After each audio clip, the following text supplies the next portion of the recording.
I think that could be interesting to look at. I know that we did collect broadband speeds from libraries in recent years. For the PLS, they have specific definitions and statistics that they track nationally and that are consistent across all the libraries. So for that particular survey, we would still need the Wi-Fi counts. Interesting thing though, because our IT guy is really good. He's curious about data like that. What he found is that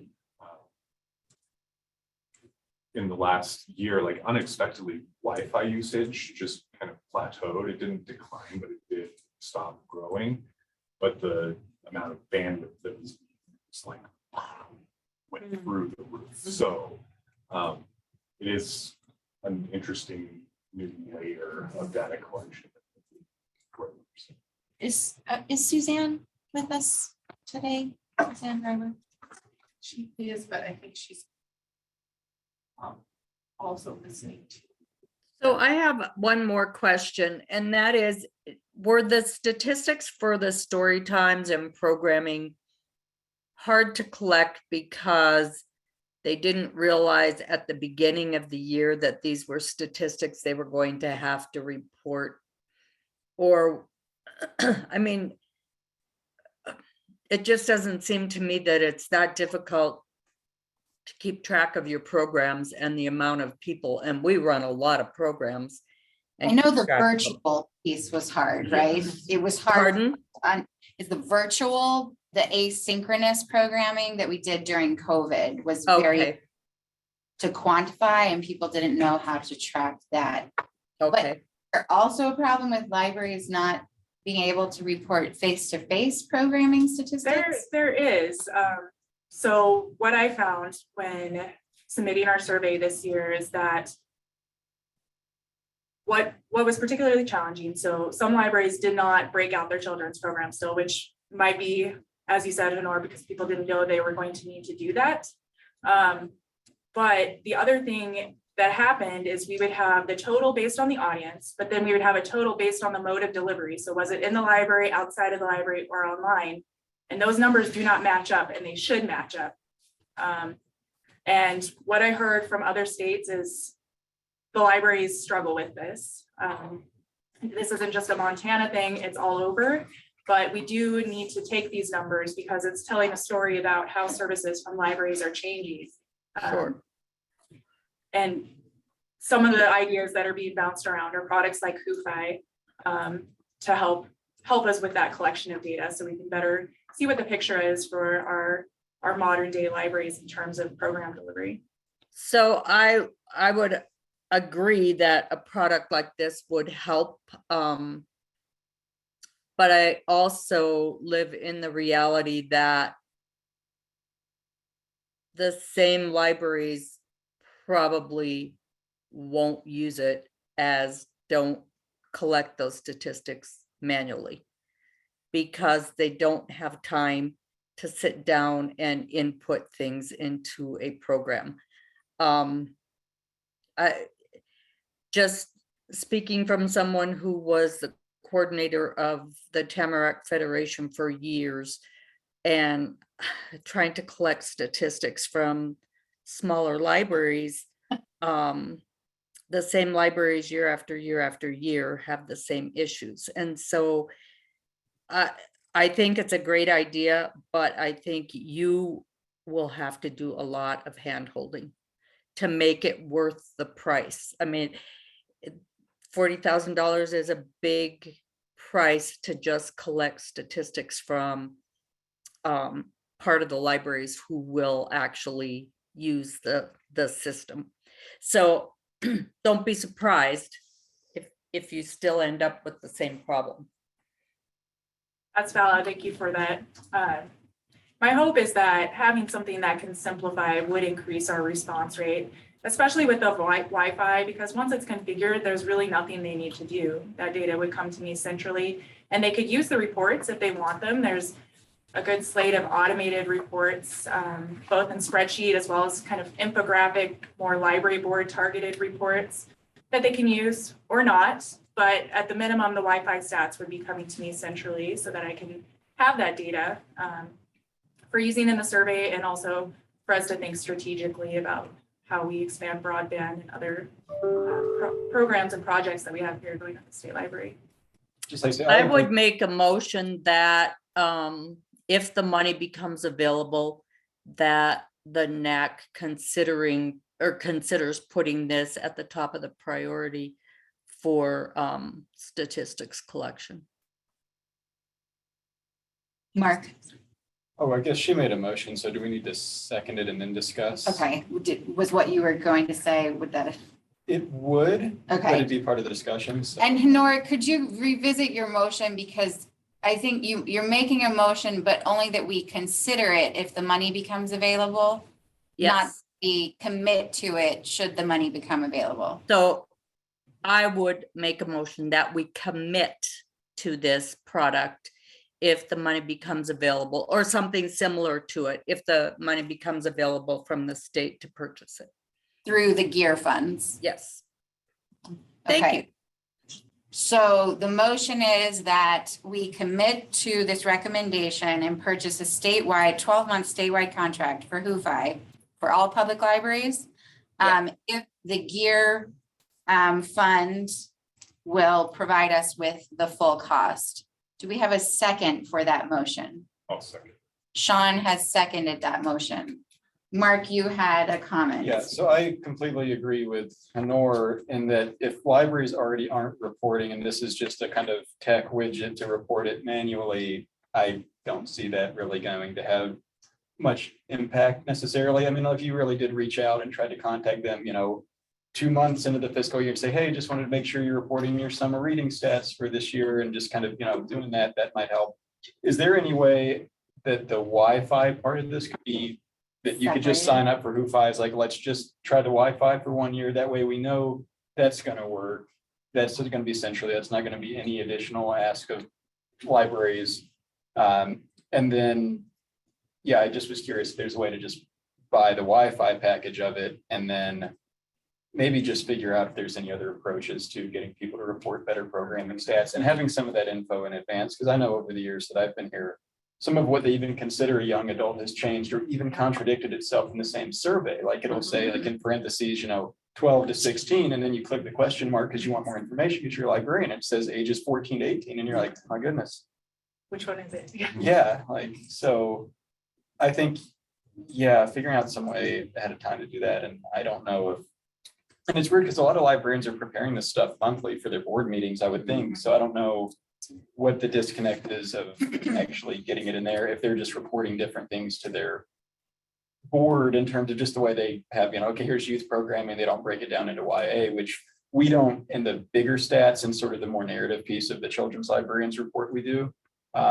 And that's kind of clunky, and it's something that I probably should get around to changing and just making sure that our board reports match what we're submitting at the end of the year, because then it's just so much easier to just kind of feed those to the pipeline and to entering things. But I'd definitely be all in on the Wi-Fi thing. But it'd be frustrating to spend, $40,000 and see you get basically the same results, maybe, Marginally. yeah. So Rebecca, is there a quote for just the Wi-Fi portion from WHOFI, or is it an all-inclusive package? So the quote that I have includes both. I'm not sure if they can parcel it out like that, but I can certainly ask and see if we can get an updated quote with just the Wi-Fi.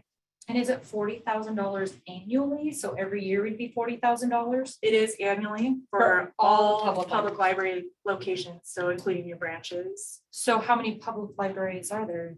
So the quote is for 115 libraries, including your branches. Yeah, we have 82 public libraries, and then that number is 115 when you include in their outlets. not to give, And I did the math on that, and that comes out to about $340 per library, which is interesting because I'm like, I might individually would chip in money. That's what I because was I've been wanting Wi-Fi stats forever.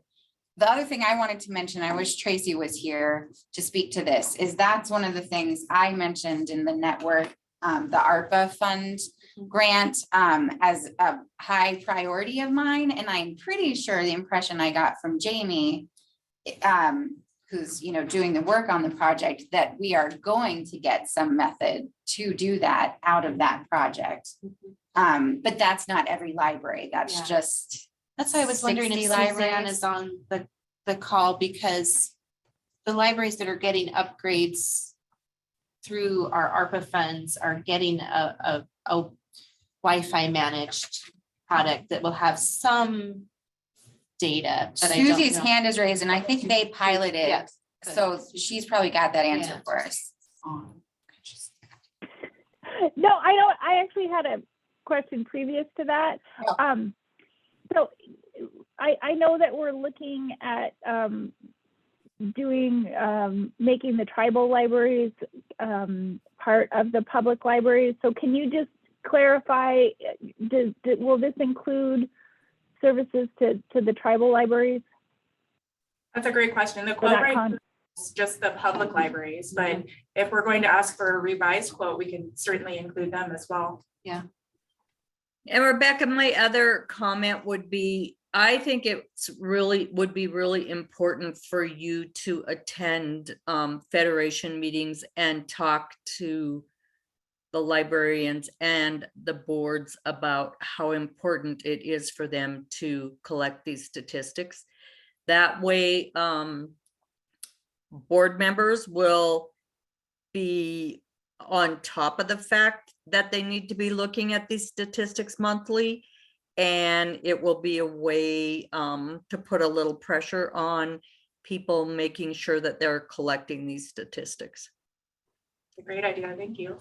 Yeah, I think so too. And if that could be even rolled into some of the board trainings and stuff, like here's just a template stat sheet for the board meeting. So the board knows what they should be seeing every month. And then the Yeah. director knows just be rolled up into the stats at the end of the year. I Yeah. think that'd be, Those are great suggestions. The other thing I That's was- such a great learning tool that many people don't take advantage of, but when you have directors and board people together and they hear the same thing, then those become important to people. So use that as a training device for everybody. The other point I wanted to make is that as we are implementing these kinds of tools, like the managed Wi-Fi options, as we're talking about these kinds of tools, I think this kind of feedback, and that's why I wanted to visit a little bit with Suzanne, who I think is on the call. I think those are, that's important feedback to take back to the Technology Core Services Committee for them to keep in mind as we're setting targets for broadband access in our libraries and relying on that committee to help us set those targets. We've talked about involving Rebecca in those core service committees work, having this become some of the metrics we're using to track how we are delivering technology services. Jenny, Suzanne is here. Good, thanks. Thanks, Suzanne. I don't know if you heard me say that. And it's sort of restating what you just said, but being able to make some recommendations for hardware Mhm. in these upgrades. Because that's, I mean, we're not doing anything special. We just upgraded all of our Wi-Fi connection points Yeah. and it's can spit out extraordinary amounts of data. Yeah. Just because we have that hardware. in place. There's a lot of small libraries that just don't have the tech person to Exactly. do that. So like I'm the tech person, and the minute you start talking about tech, I kind of glaze over. But we don't do any Wi-Fi programming for a few reasons, like our community doesn't want it. We don't do it. We've only done in person since June of 2020. But we tried a Zoom once with our book club because we had a speaker on Zoom. He was in New Mexico or something like that. And it shut us off. I mean, it like totally shut us down after so many minutes, and you could only have 3 people on the Zoom thing. We do not pay for Zoom. And so that's like one of the other things is we just don't have the funding to pay for all these like individual little things.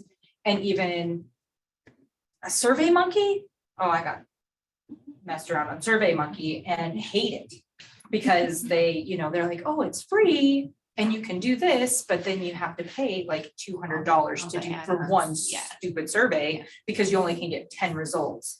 And I needed obviously more. Yeah. And so I think that just having some information would be helpful, but I I mean, even if you do get this little device, but we shut off our Wi-Fi. My board voted that we shut our Wi-Fi off at night.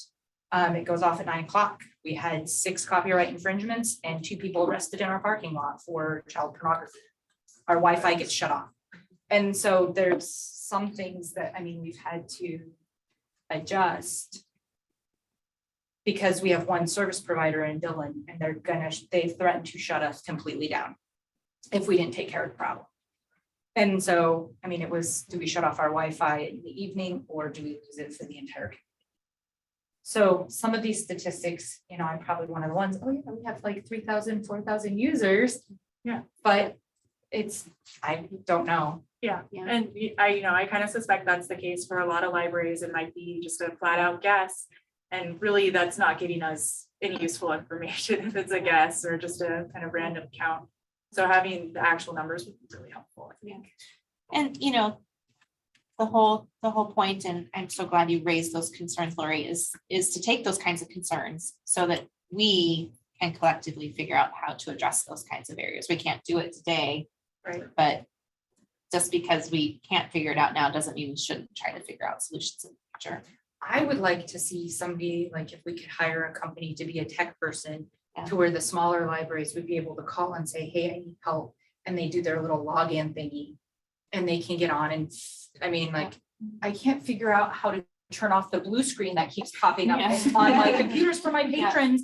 And they have to try to scroll through and then I have to go enter our password or whatever because the blue screen keeps popping up. Yeah. And so just simple things like that, it would be lovely, like to see our money go towards providing IT support for libraries. And my comment was not to assume No. that everybody has the same capacity for tech support that we do. But because we do have this large injection of ARPA funding to improve network capability, if we're making recommendations on which kinds of hardware give us the reporting ability that we need, and if there's some consistency across the state, whether that's because of ARPA funds or local funds that you can commit to, it just broadens that network of support that you can reach out to. Right. Suzanne has commented in the chat, it would be very useful to have information about speed at various times, so libraries could better assess just how much bandwidth is needed. And that is something that this Who-Fi product would be able to provide. Oh, thank you, Coley. This is, you're probably getting lots of good information in the meeting for CE. I want to be mindful of our time. We do have a motion on the table that has been seconded. We've definitely had some robust discussion and a few concerns. So should we vote on the motion? Reminder to everybody, the current motion is that should the gear funds become available in the amount of $40,000 for this project, we are committing to the recommendation that it be funded. My only question before we go to the vote, then I think something voting on. So a lot of the circulation and collection statistics are automated because we're on the shared catalog. If this puts us on a path to automating Wi-Fi usage and network usage, possibly program attendance, are there other like glaring gaps where you're getting inconsistent data reporting that has opportunity to automate? Are there other places? I can't think in my mind right now, but Patrons, visitors, that's like door one, counts. that's one that a lot of us, do the 3 Estimate. token days and then multiply. Yes, Okay, that's good to know. Reference. Yeah. Reference questions, yeah. Questions. I think these are great questions for the Public Library Right. Statistics Task Force. And Yep. that was the only reason I asked is, I think 1 year for this is a good pilot period. But if there are those opportunities to automate and simplify your collection process. And, having, as you mentioned, shared catalog, having a consistent product that all or most of the libraries use really helps with data integrity, know what the data means and how it's being collected. And so it's more reliable that way. Are we prepared to vote on Honor's motion? Okay, all those in favor, please say aye or indicate your vote in the chat. Aye. All opposed, please say nay.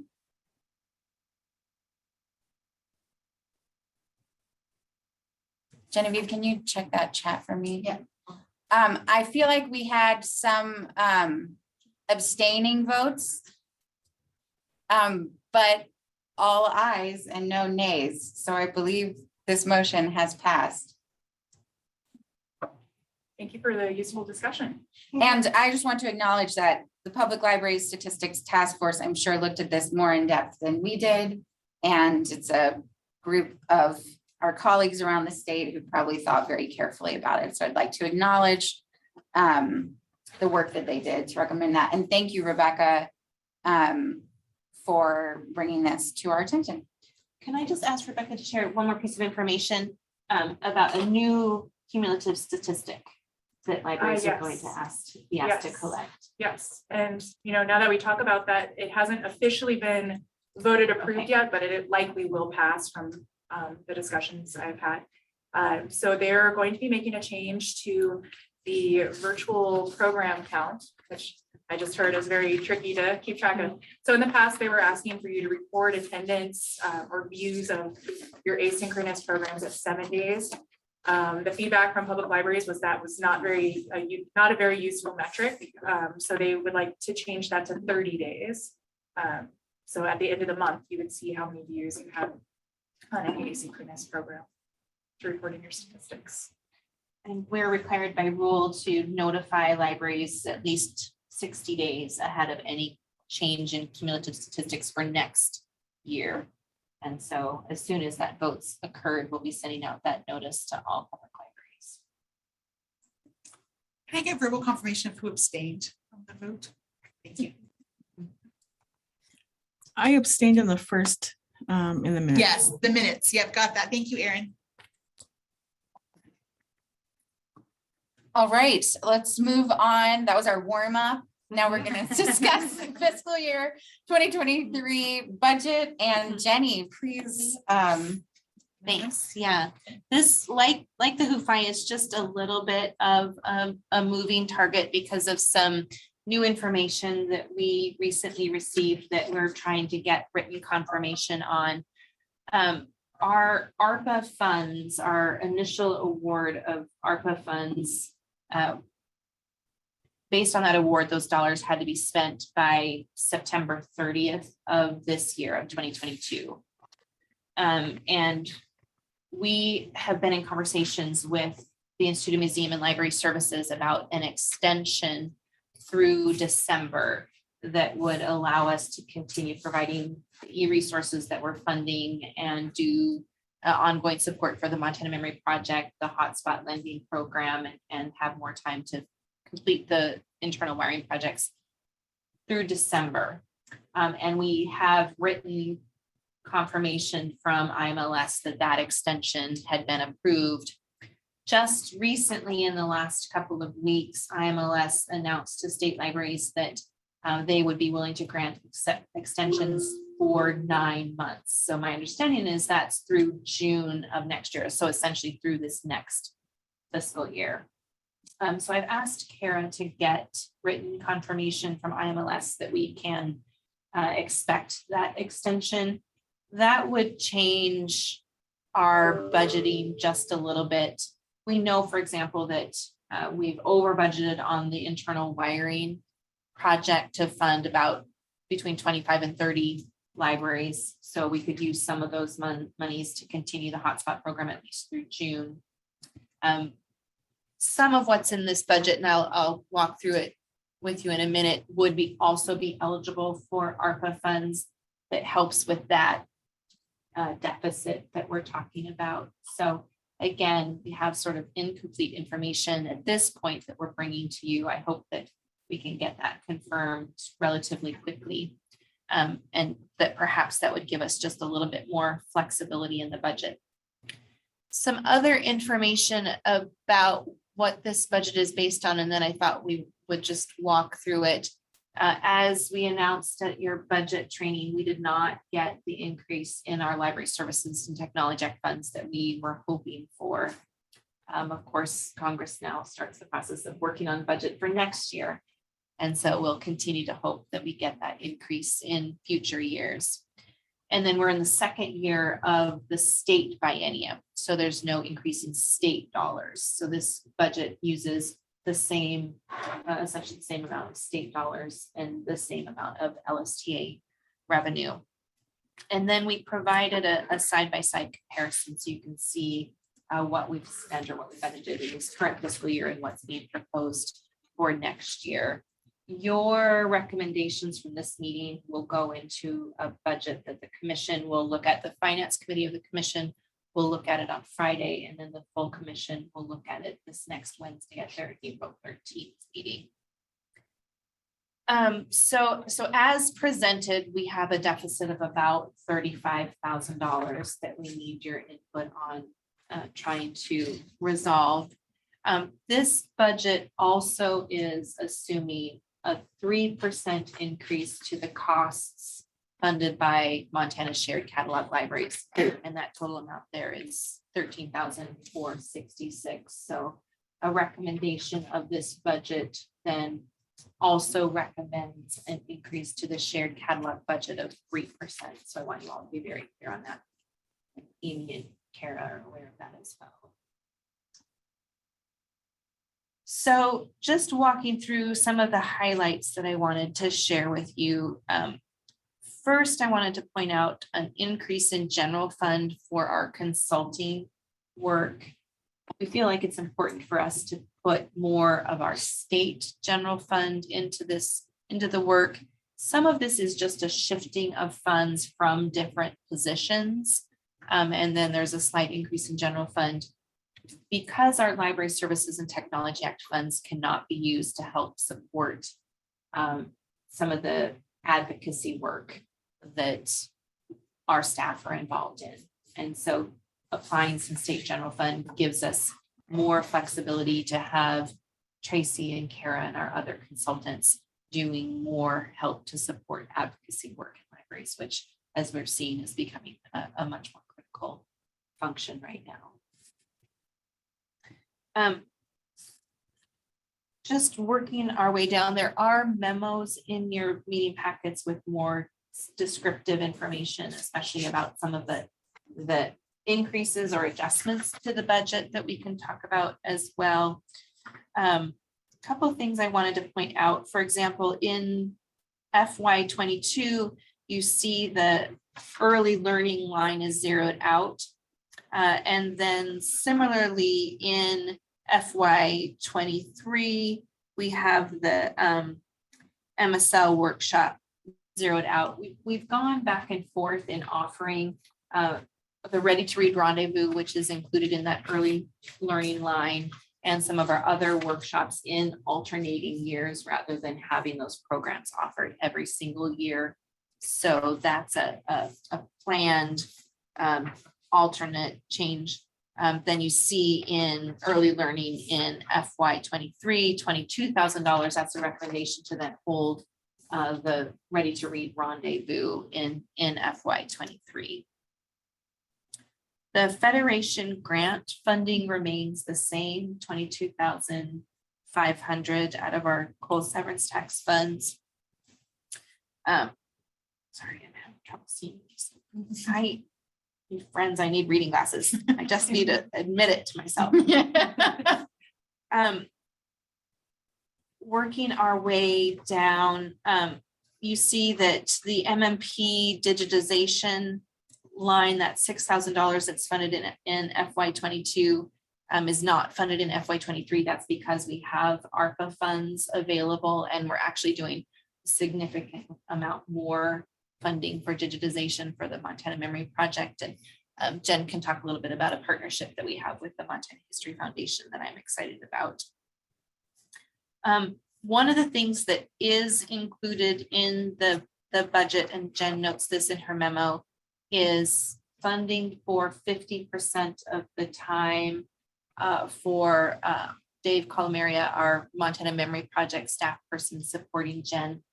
The other 50% is funded with ARPA dollars. So his position for FY23 would be funded through December with ARPA dollars, and then from December through June with LSTA dollars. That's an example of something where we get this extension, we could fully fund that salary amount out of ARPA dollars and free up a little bit of LSTA funding.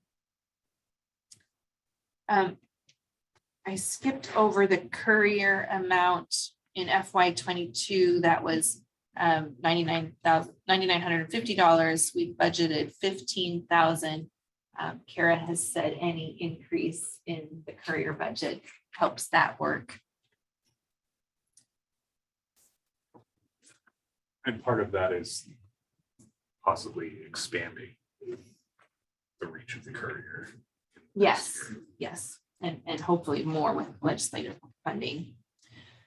And then the tech support, that amount of funding has just shifted up and is included in the statewide projects line. So not something that has gone away, but just included in a different project. I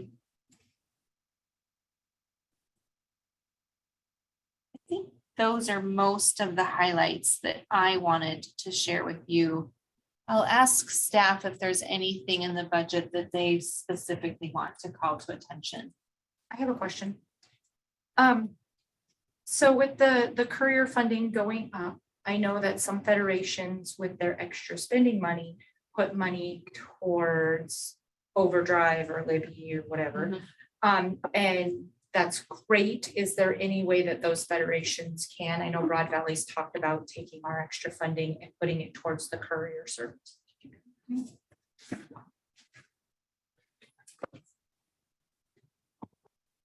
Yes, thanks for mentioning that, Lori. For those of you who didn't know that, Broad Valley's voted to apply their remaining federation funds to the courier this year to try to improve services in the Four Rivers area.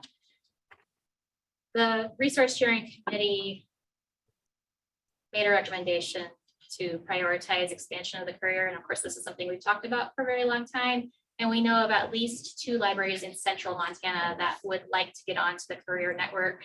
They are MSC or hopefully soon to be MSC libraries, and that would enable them to participate in resource sharing. And if you look at the map, see we have a pretty conspicuous gap in with the libraries that can and cannot access the courier. And so, yeah, we have some full federations that basically don't have courier service.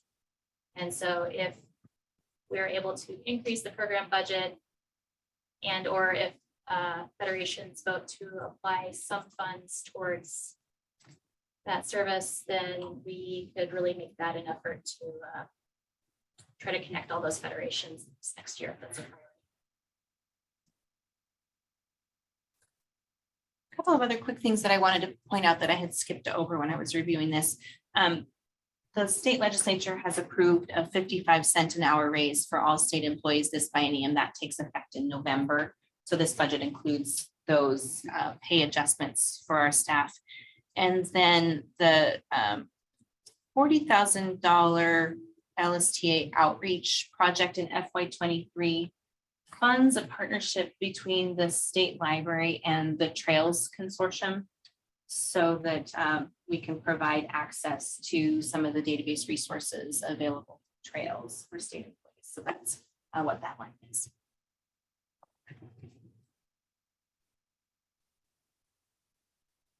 I remember something else I was going to say about. Back to the podium.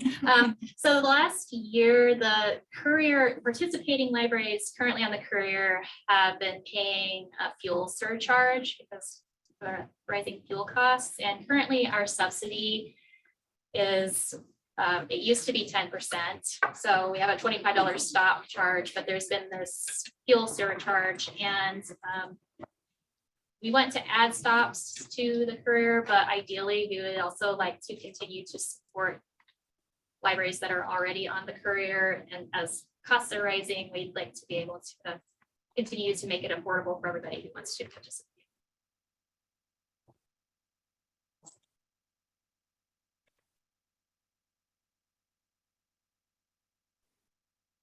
Jenny, do you want to field questions or should we go through the individual memos? Whatever is easier. Is it, do you guys want to spend time going through the memos and having staff provide more information? I know Jen's online.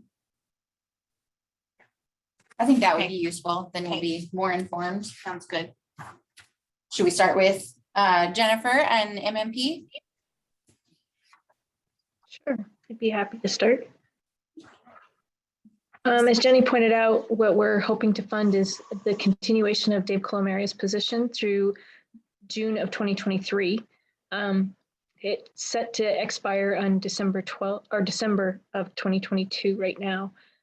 If you are unfamiliar with the work that Dave has done so far, in addition to helping me make collections live on the website, he's been building exhibitions. We have one published, but we are set to launch a brand new set of exhibits that include 10 new exhibits. And I'm so excited. It includes an exhibit about the Constitutional Convention, as well as an exhibit about the building of the Capitol in Helena. So we have some really great work that he's been doing. And I hate to see that slow down now that we've just gotten it taken off.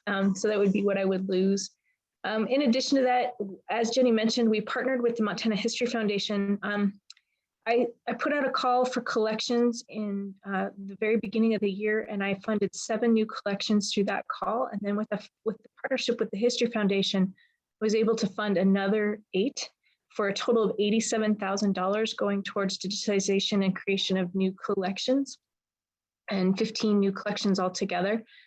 These are phenomenal collections that we would not have been able to fund either through the History Foundation or through MSL alone if we hadn't gotten this effort together to make that happen. So in addition to those 15 collections, I have another 2 that have applied in the last 2 months. We are now have 17 pending collections this next year. So Dave's assistance with that is also huge. Additionally, we currently have 5 terabytes of hosted storage through Recollect. We started off with 3. This last year, we've had to expand to 5 just to accommodate our migration and the new collections, few new collections we've added. I anticipate with 17 new collections plus whatever else comes in the next year, we will easily need another 2 terabytes. That is also listed here. One of the things that we had hoped to do with ARPA funds is for me to get out and travel and visit with the remaining counties. We have 15 counties that have not contributed content. And I do have plans to make trips to those, but we know that that's usually an ongoing relationship to build and establish, and it takes time. So I've requested another 1,500 for travel to give me 6,000, knowing that costs of everything have gone up and I have some extensive travel to do. I think I have planned for 1,200 and 1,400, 2,600 miles of travel in this summer. So it's gonna be extensive to get to those 15 counties because they're so spread out. Jennifer, can you just revisit this concept that Jenny shared, which there is a chance that this additional 6 months of Dave Calamaria could come through ARPA funds, in which case that line would zero out in terms of. This is news to me, so Jenny's probably gonna have to chime in on This that. is brand, yeah, sorry, this is brand new information. So right now, what is in this budget is 50% of Dave's time. So For the time from when you expected ARPA to go away. exactly. So you're right, that line item for the Montana Memory Project, that a portion of the LSTA MMP, approximately 32,000, 33, no, I'm sorry. Yeah, 33, 34. 38,000 would drop out of that. Okay. And would be funded with ARPA. With ARPA funds. Okay. I also want to mention with regard to the position, this is something that the core services committee that Jen's been working with has recommended. Thank you, Jenny. I forgot to mention that, but it is what they had said we should focus our efforts towards. So for fiscal year 24, when presumably ARPA funding has gone away, we'd be looking to absorb the full $75,000. Yeah, you're right. You're right. Any questions for Jennifer regarding the MMP request?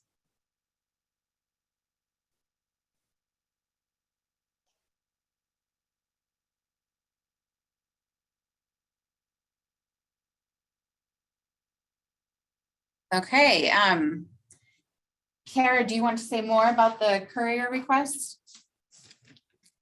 I don't really have anything else to add. I would say that I appreciate we're working with fewer funds than we had hoped. And there are a lot of different things needing for your attention. The courier budget is kind of malleable in part because libraries are paying most of that amount. We're just looking for an opportunity to extend the service to more libraries that may not be able to afford it, and whatever subsidy we can offer them may be able to create more equity in that program. So that this is kind of a ballpark, but you'll see in that legislative analysis that Rebecca and I worked on together that ideally we would have something like $300,000 for this program to make it available across the state and to more fully subsidize it on behalf of libraries. But as it is, libraries that want to participate are going to be paying most of the costs. So this really represents a subsidy for more libraries, perhaps creating more consistency in allowing participating libraries to add a stop or two per week to hopefully speed up the service and make it more reliable and consistent, and then add some incidental things here and there like creates. I was just, so for those libraries that are adding on or potentially going to add on, can they send their courier books to any other library that is currently within a courier system, or is it only within that little group? Anybody on the courier network. Yep. So we have libraries not on the shared catalog that are participating. Okay. Any questions for Kara regarding the courier budget request?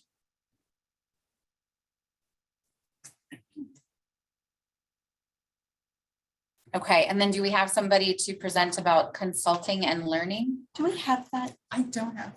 That memo? I don't Mm-mm. know what happened to that. I don't have that memo handy that you could send to me. Maybe send it to Genevieve and we can get it shared. Is that possible? No, okay. This one's. Yeah, this is your.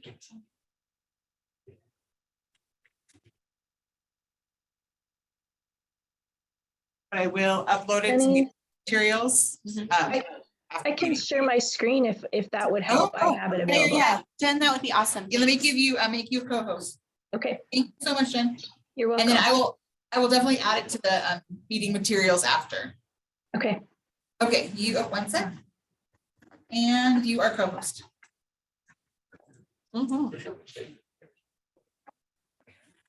Problem solving. okay, here we go. Can you see that? Not just yet. Did it not go?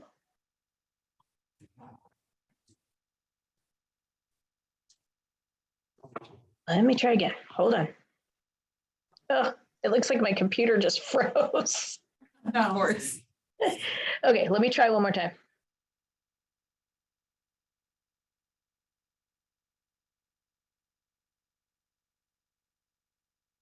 Yay, great. Okay.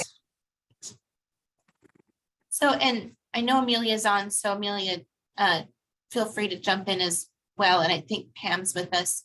So the $15,000 that I mentioned is for the Ready to Read Rendezvous, which is our professional development event to support early literacy programming that we offer every other year. I think most of you are familiar with that. It's something we funded for a long time. It's 22,000 though, isn't it? on the budget? There's 22,000 in the budget, 15 of that is For the for rendezvous. the Okay. rendezvous. And then 9,000 for a statewide subscription to United for Libraries. This would allow libraries and library boards to be members of United for Libraries. If you're not familiar with that, that's kind of an advocacy arm of the American Library Association. So this is statewide membership for that organization. And then 5,300 for OCLC's Web Junction. That's a platform we use to provide professional development. I don't know, did Tracy include in her memo statistics from recent Web Junction usage? And do you also have statistics from the United for Libraries? So the Web Junction statistics are on our MSL programs. Oh, excuse me. The official, yes. The Web Junction statistics are on our MSL programs dashboard, which is linked on our homepage. If you scroll down to the statistics card, you'll be able to view those Web Junction statistics. Will you drop that in chat? Sure. Thank you so much. Speaking of, will you check the chat? Oh, yep. Mhm.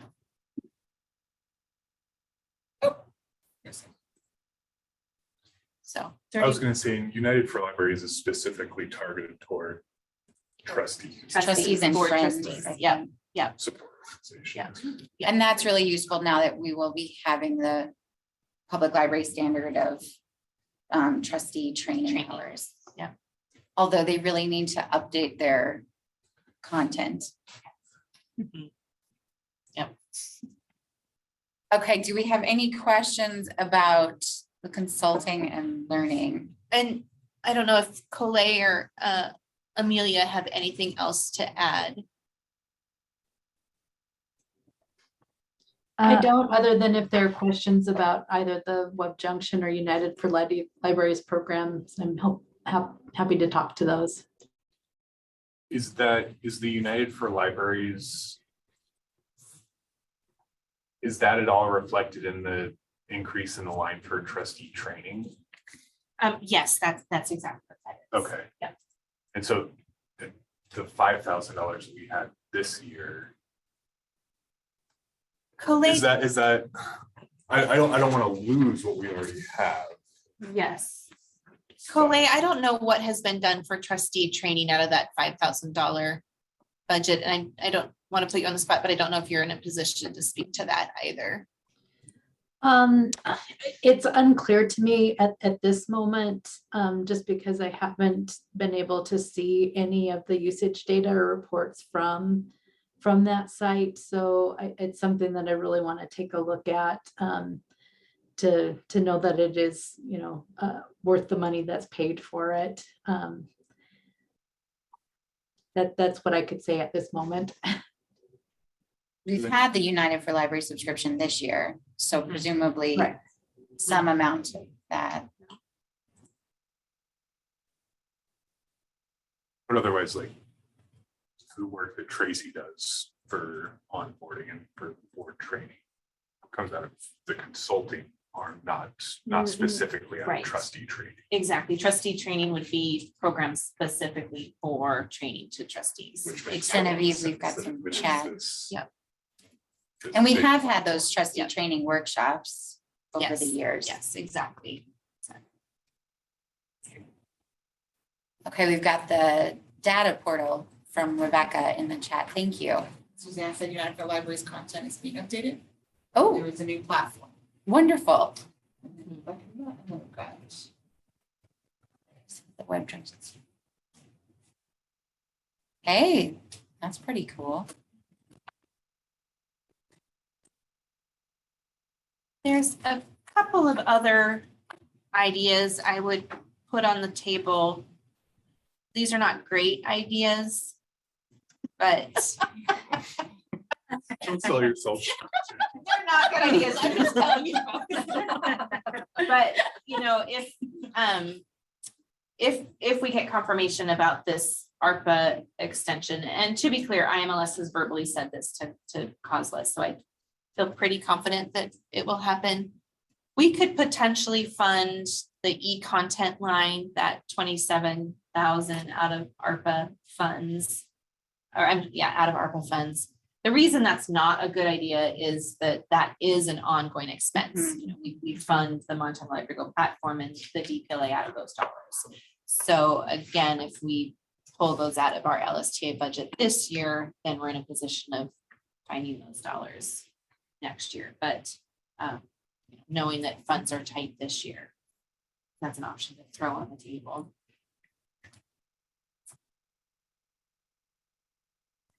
And then the other thing I would kind of put on the table, and this is just a small amount, is that economic development line item for $3,000.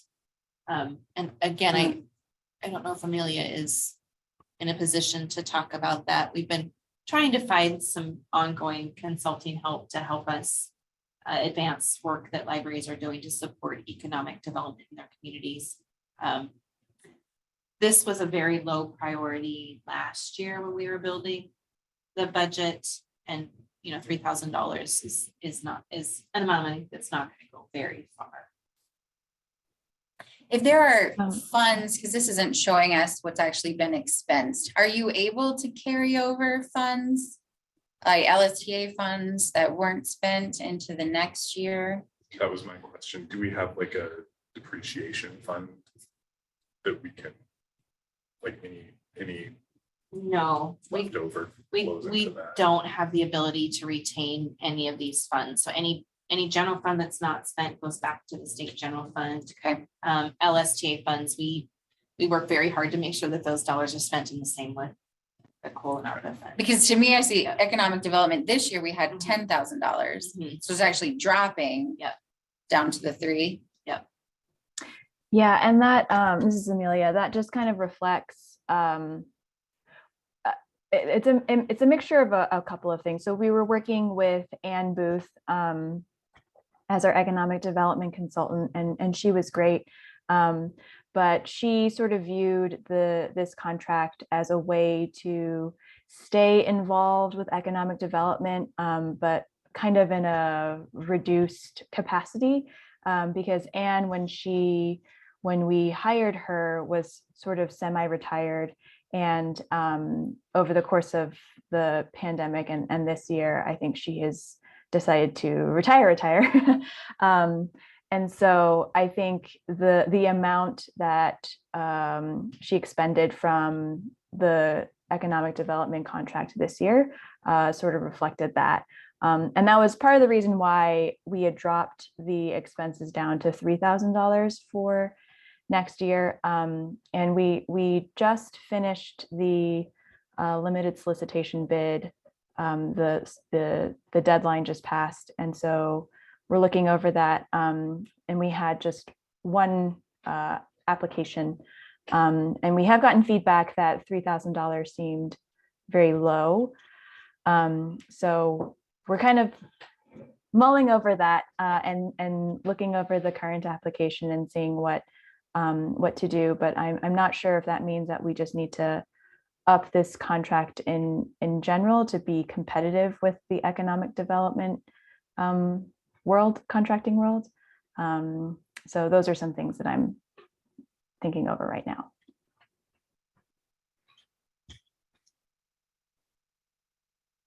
Do we have any questions or comments with respect to the consulting and learning information?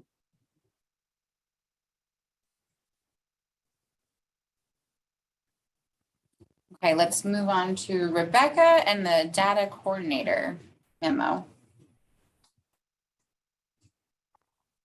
So a portion of this memo we've already discussed. It's regarding HUFI, and as discussed, we're looking at gear funds for that. The other part is a continuation of Bibliostat, which is $6,900. And we use that product for collecting our public library statistics each year.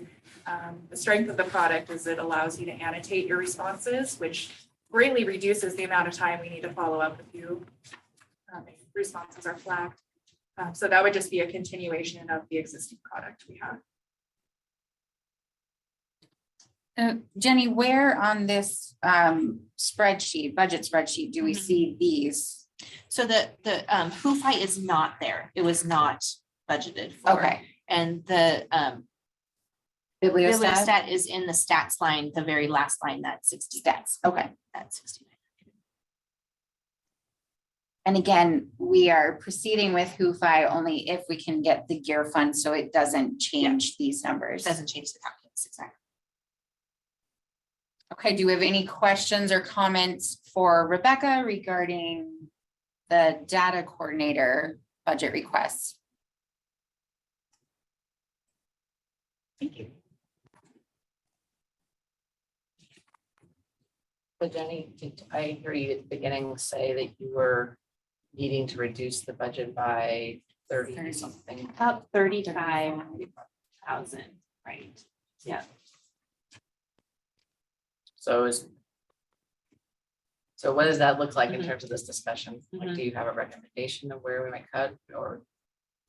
I think the easiest place to make a recommendation is to look at the MMP position and try to prioritize that with ARPA funds, assuming that the extension is approved. I'm also really curious about your thoughts about the economic development line. I think I was hearing some good support for United for Libraries. Those are all smaller kind of dollar amount items, but add up. So, if you're thinking about those kinds of priorities, how would you rank those priorities? I guess before we get into that, just in terms of like this simplest, least elegant, most blunt Yeah. solution or potential solution, is there any chance that $40,000 gear funding could be applied to any stuff that's already in the budget, assuming we just didn't go with HUFI? And that would, or is that not really?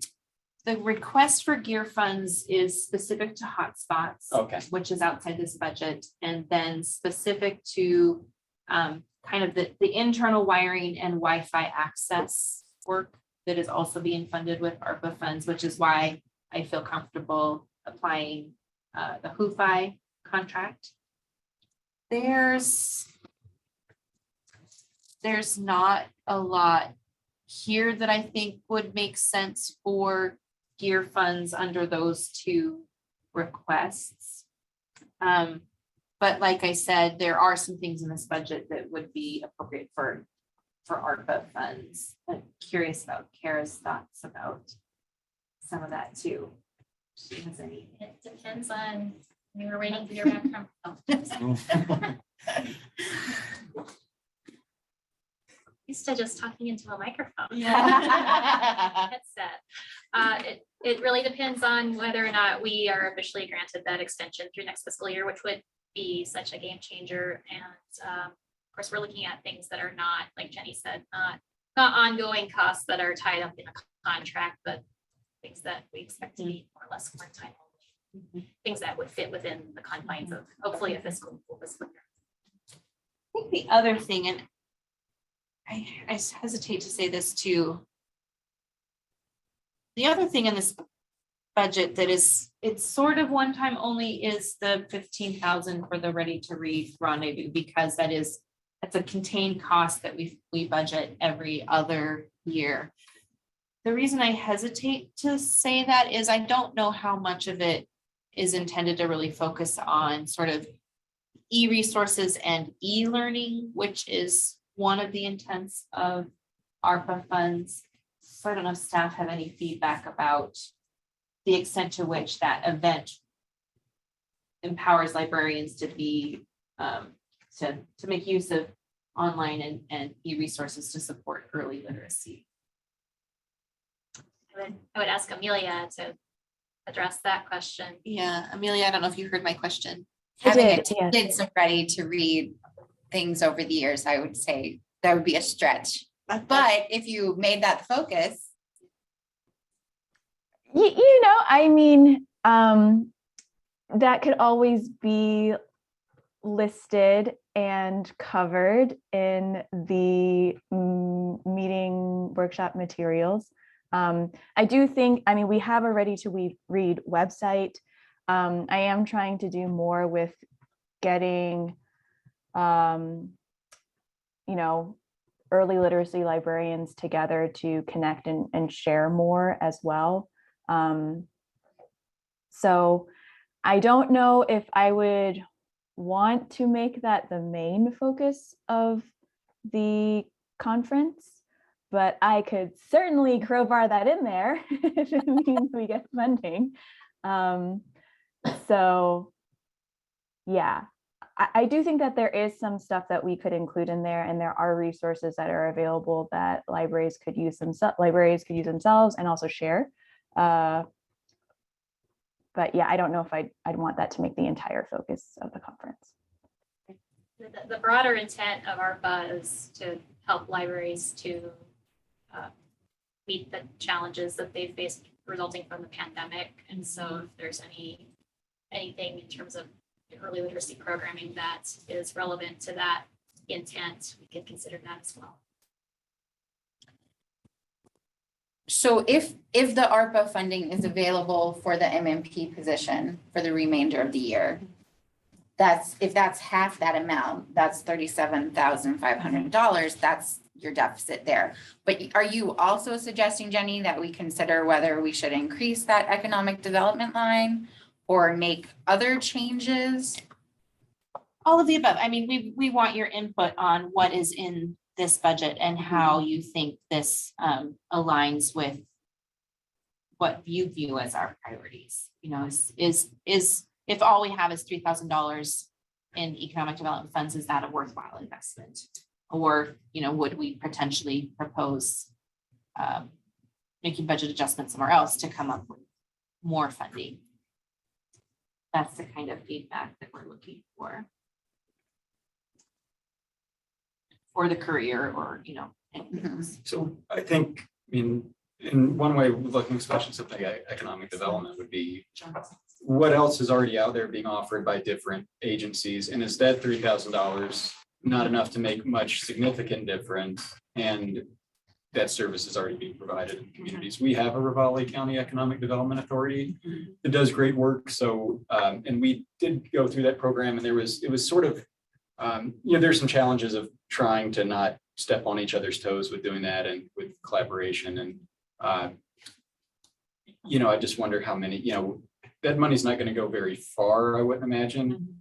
And that's not, you know, as, you know, that's not libraries bread and butter the same way, you know, hotspots have become in providing access to information or early literacy or anything else. So that's the thing that I would look most closely at. Just, yeah. Zeroing. I think, yeah, I mean, any less is just going to be. Yeah, Right, yeah, right. Yeah. Jonna, I see your hand raised. Actually, Genevieve did. Yay, my hand. So I guess I'm kind of dovetailing a little bit on Mark's question there. Is there much information or much data that speaks to money going to economic development with libraries? I mean, is there a return on investment for that? I mean, is there much of it?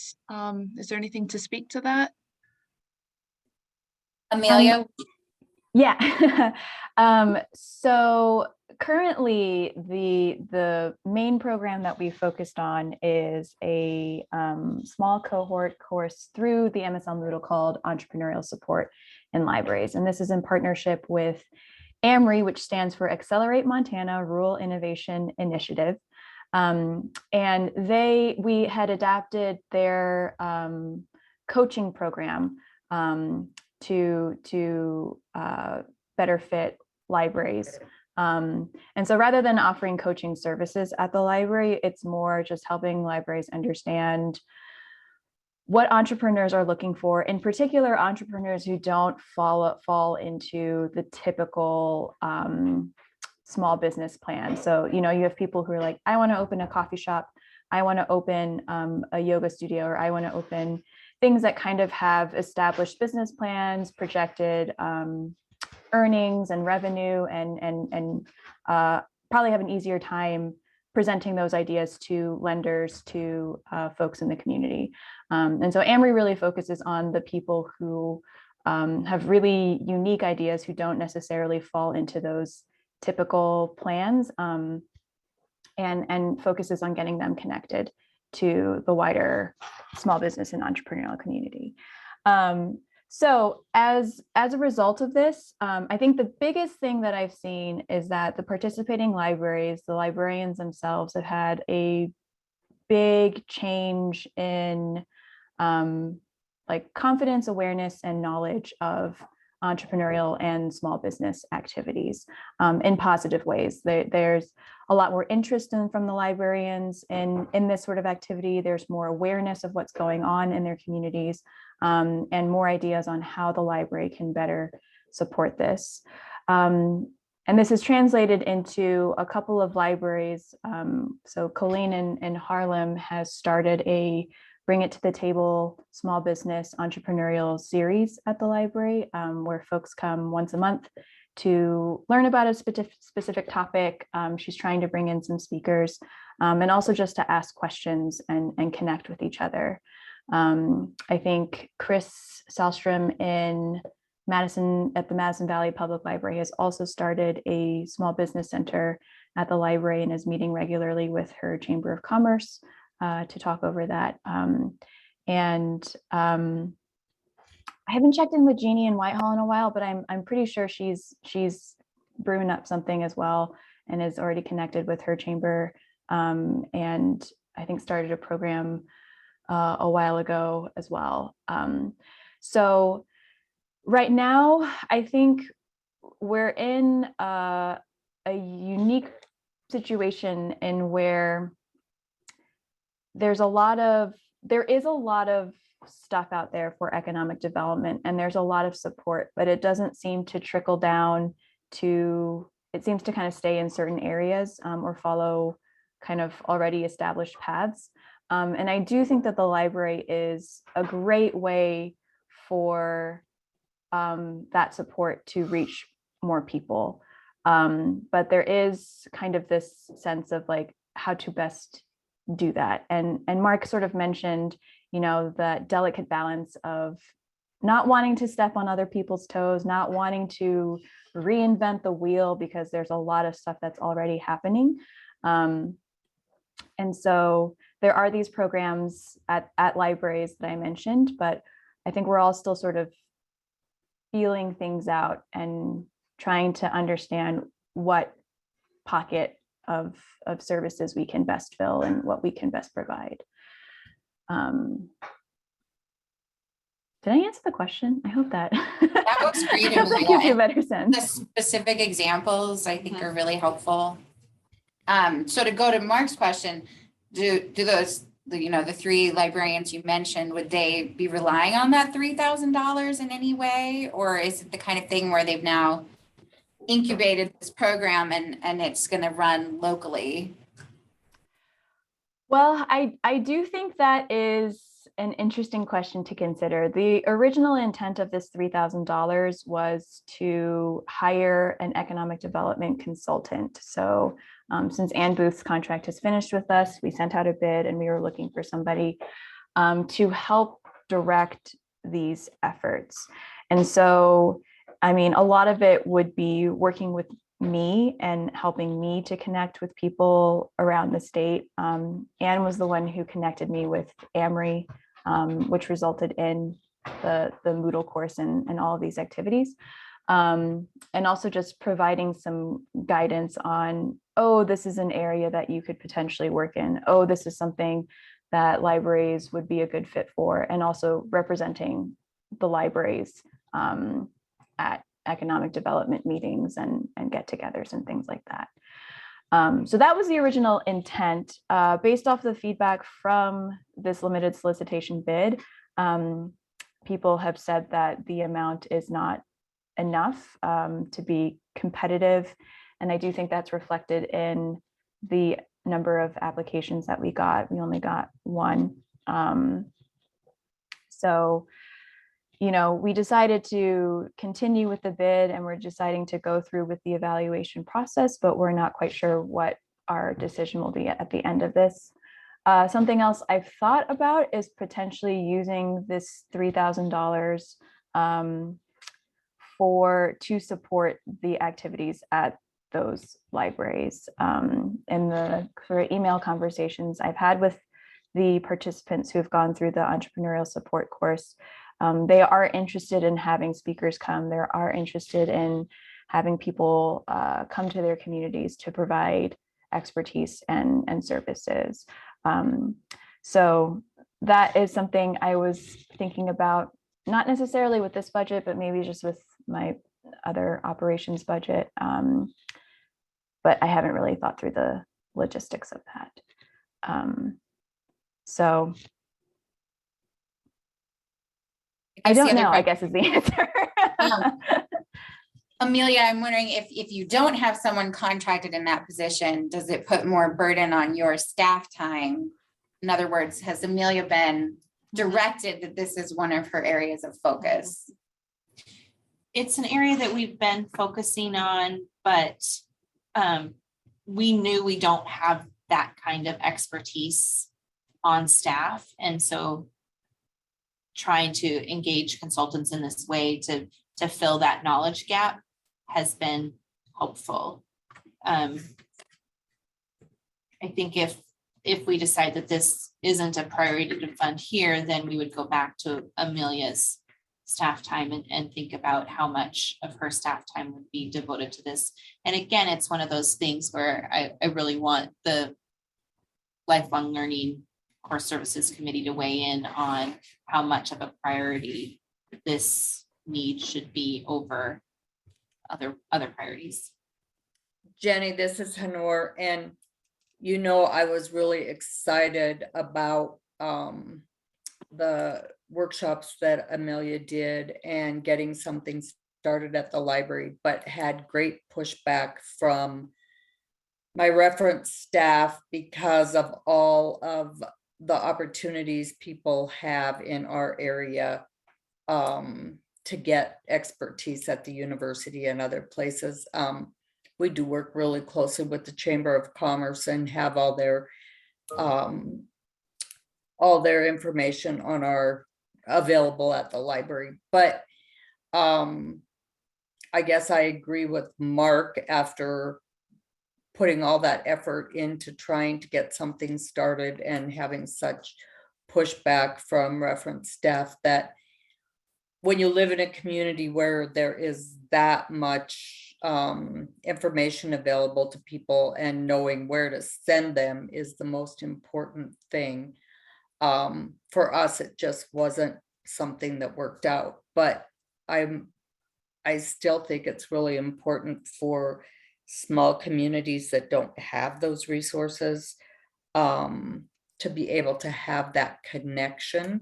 So even if Amelia doesn't have a person, the fact that she has all those resources that were shared with people, if they were in a handout or something to give to libraries when they wanted them, then that might be a better way to go. It seems good. And I think also, even if in the meantime, if we, don't fund this year, I think in the meantime, if Amelia could connect librarians that are reaching out to her that are directly interested in this, that see that need in their community, and connects those with the librarians she mentioned that have already done this in smaller communities, I think that might be a good way to kind of, just skate along until we can maybe fund this in a more meaningful way in the future, even on the level of something like Ready to Read of, every 3 or 5 years or whatever, if we made this a priority to really sink. If it seemed like that was what needed to be done, I think that'd be better than sort of giving it just enough to limp along. That's what I was gonna say, that funding it meaningfully says a lot. And I don't know, and it not at all anything against Amelia's work or the work of a consultant to help her with this work, but $5,000 isn't enough to, I think, measurably make an impact in economic development. And there are resources available, and there are other agencies locally, statewide, that are helping with this type of work too. So I know economic development has been something nationally that libraries have wanted to focus, is something that we do in the community. It felt like something we were trying to make claims for, to prove our worth to certain people who maybe don't always see the inherent value of a library. And I feel like all of my attention kind of went to, oh gosh, suddenly we do these hotspot things and we do all this other stuff. And I wonder if like that time each of us in our libraries had to maybe focus on trying to incubate something in economic development right now has gone towards something else that's like really easy to show value, really easy to show numbers, costs money, takes time, and means something again to those same people for whom economic development might have meant something. So maybe do we table this, but it doesn't mean we can't go back to it.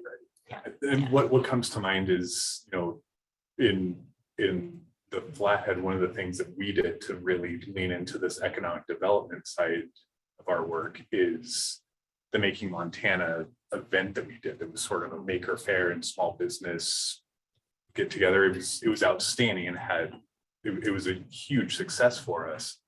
But I think you make a good point that in this dark year of 2021 and 2022, I don't know that the taste is there for that type of a thing, that our collective energy is better spent on those more obvious core library functions. Genevieve, we've got some change. And we can work back toward what it means to be involved with economic development as a library.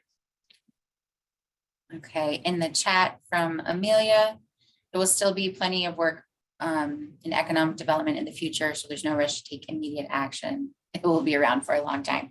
Yes, in our capitalist loving society. Okay, Jenny, how do you want us to make a motion to zero that line item? How, or are we just making a recommendation? I would like a motion to recommend, and then what your recommendations will get reflected in the budget that then goes to the Like, commission. So that specific line item, I think if we, as we make a final motion, if you're saying as in our budget recommendations for FY23, we recommend zeroing out that line item. Okay. Yeah. Is there anyone who wants to speak out on the other side, either of keeping the 3,000 or increasing the 3,000? Is it 5,000? You did say that. Okay, are there any other items that we would like to see increased or decreased within this budget?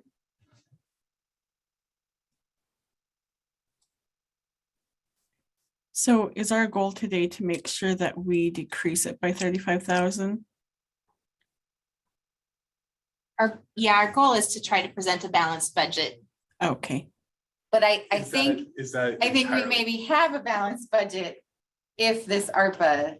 That was my question, because Mhm, I think, I don't know that we can achieve that explicitly until we know what the Yes. situation was in those ARPA funds and the MP position. If the ARPA funds can cover the half year of the MMP position and we're cutting 3,000, there's a chance we have $5,500 to add in somewhere else, which is exciting. Yeah. So but I don't know that we need to get that numbered, right? Is that correct, Jenny? We're really just more like priorities. Priorities. Priorities, okay. Yeah. So do we have any areas where we would recommend increasing the financial priority on this proposed FY23 budget?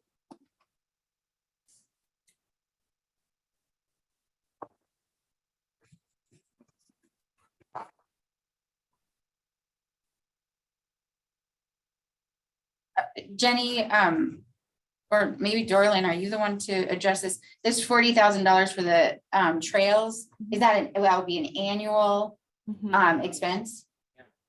Yeah. Yeah. Susie, I'm wondering, like, Jenny, do you want us to have a backup plan if the LSTA funds don't cover that? the ARPA funds. So The ARPA funds. I guess your input there would be helpful. And Jen knows how much in my own personal prioritization, the MMP position is important to me.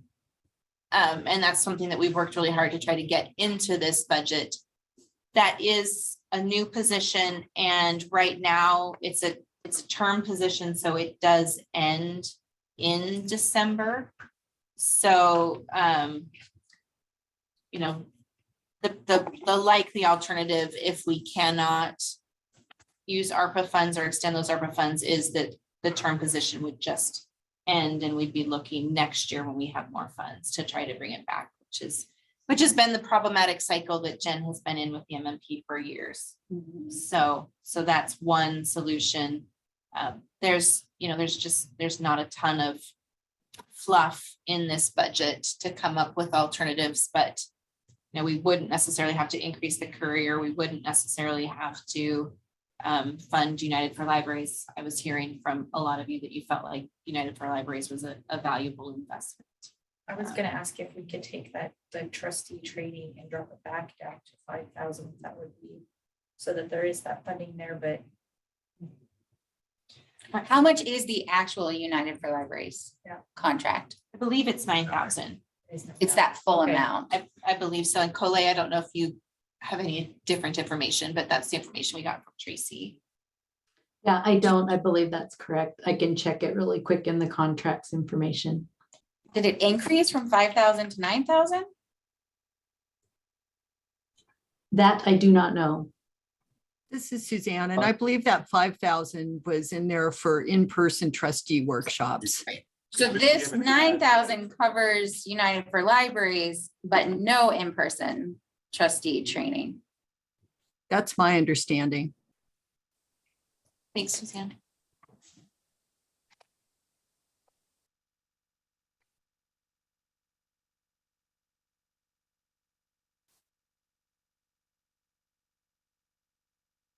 Yeah, I mean, there's not a lot of fluff. Genevieve, there's a chat to request to thank you. show the budget. Yep. Oh, yeah, I'll do that right now. Thank you.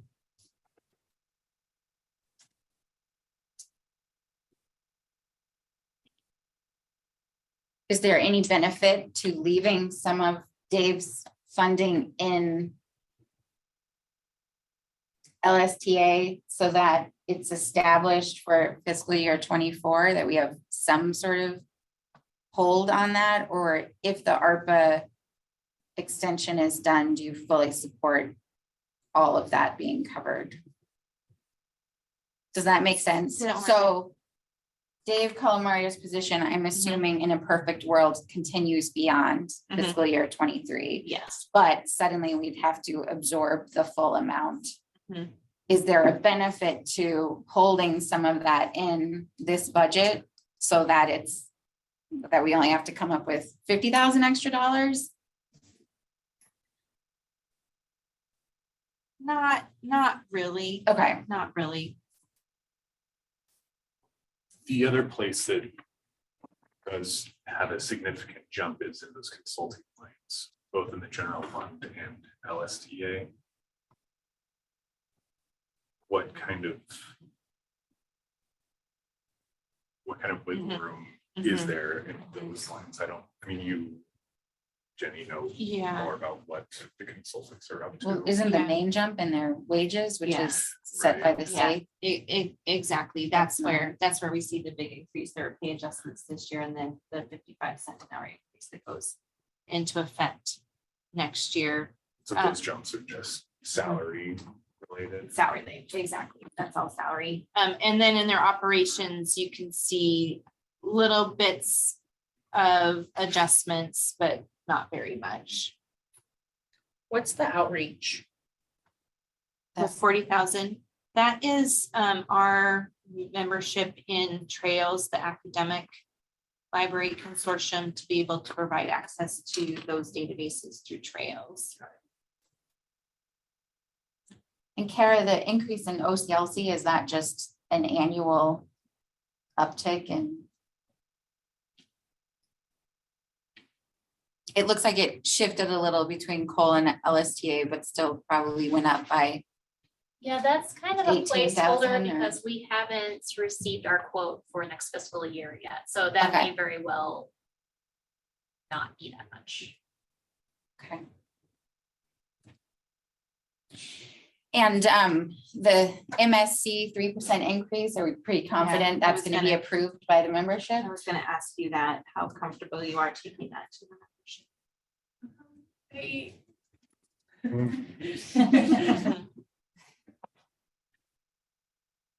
The last year, I think the 2% increase that we proposed last year as a flat increase went through fairly easily.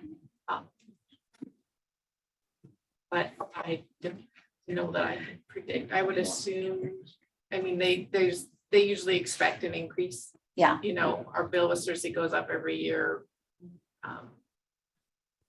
Salaries and things like that go up every year. So, I mean, it seems.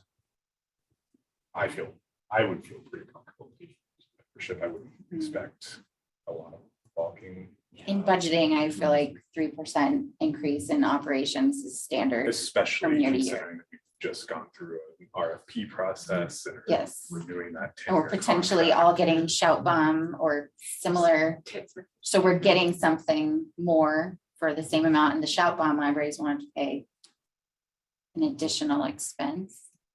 Hopefully, Amy knows more about is going into the contract, and it sounds like they're getting a lot of extras. yeah, we would be getting new products. Well, but I don't. What I'm sensing this conversation going to and I'm wary of is bumping that increase up to cover that $35,000 shortfall. Or am I missing? Just the 3% itself. I think, Okay. is Just this budget presumes we can count on that 3% increase. And the amount that adds is like $13,000. So even if it was to five, it would be, I mean, it'd be maybe $10,000 or something like that. But I think Amy already communicated with everyone a 3% increase, so I don't think anyone's gonna Right. propose that it should be a 5% increase. No. Unless there's Just some that I really think cool we've bells and only- whistles. we've only, that just has come up recently, so just to the exec board, we're just working on the draft budget now, so it's not anything that's been shown to the membership in terms of numbers yet, but. Somebody, yeah, Kara, somebody sent it this week. Oh, okay. I mentioned in MSC discussed that that's our tentative Yeah. goal. For but budget that- planning. But that will be presented to the exec board at their next meeting, and then the membership will have a proposal. I mean, I do think that I don't see any, I mean, if we don't need to solve this problem this way, let's not do it. But if we do, I don't see why proposing 3% or 5% and explaining why it's 5% and where it goes and letting them vote on it. You know, and if it, almost certainly wouldn't be a unanimous vote because everyone has different priorities and different, fiscal situations at their libraries, but I don't see why not saying, here's the state library situation, here's, MSC, we have to do 3% basically.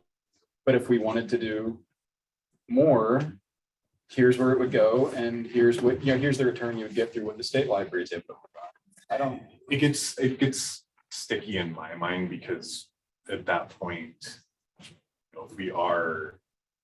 if we get too flexible with that shared catalog membership fee and those increases, then you have the shared catalog membership covering, MNP staff, which I'm not gonna disparage at all, but I think at that point it becomes a harder sell. 3% increase covers the cost of the shared catalog. A 5% increase goes elsewhere. Yeah, pays. Well, this budget is still giving MSC $100,000 from coal severance tax and $209,000 from LSTA, so. Yeah, the state library always has a fairly hefty subsidy that offsets a portion of the MSC budget. So can we just dream, because here our NAC minds are supposed to be like thinking about priorities for the state library. So say money wasn't an object. Is there an area here where we think they should invest more in funds? The state library? Yeah. Oh. Is there a project that you think should be? I mean, when I read this analysis that Rebecca and Kara did. It's so awesome. And when I read this and was seeing like, oh my gosh, what if they could get $300,000 for the courier? And, you know, all this is so exciting to think about. So, yeah, where would we put extra funding? I wish we could ask all of our patrons that, what they would get the most benefit from. I mean, I would step back and ask the questions of what on here do we think would have the greatest benefit for, yeah, library users in Montana? And that's a really open-ended question. Yeah, and it's, you know, my answer is all of it, but you know, I mean, it's not really helpful. You know, maybe we should set a goal for ourselves of trying to ask Montanans that question for next year when we get to this point, or the, you know, help work through the core service committees to have them help us identify questions to ask people. There's also, I mean, there's programs that the state library is uniquely qualified to support. And there's others that really have to be done more locally. So I think that that's something to consider. And would we put extra money into courier? Kara's saying anything we can give helps. Yeah, I mean, the things that stick out to me are courier. If we ask the public, e-content would be Yes. right at the top of that list. But then the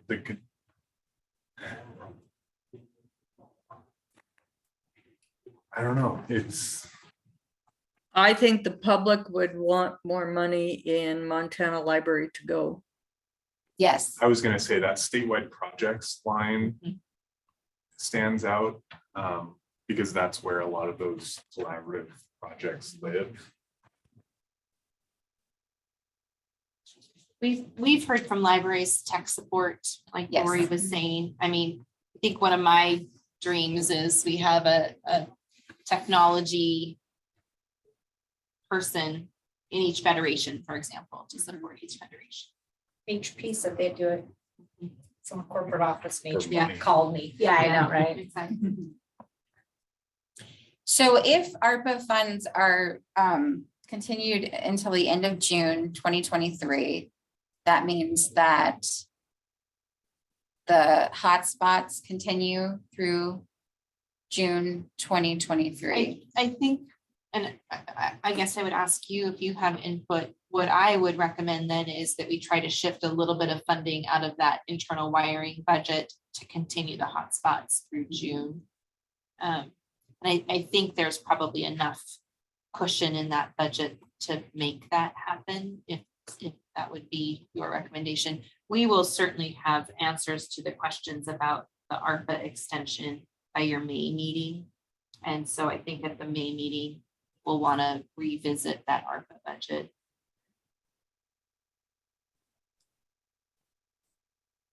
And this budget needs to be approved by the commission in this month's meeting, or? That's right, Erin. And they meet a week from today. Yes. Is anyone prepared to make a motion regarding this budget? I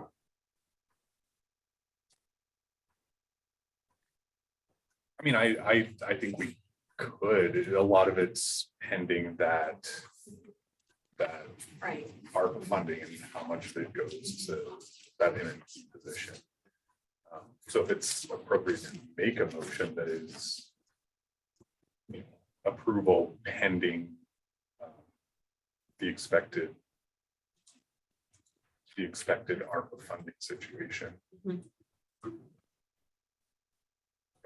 That's I guess if you don't mind me interrupting, I just have one additional question about the ARPA funding.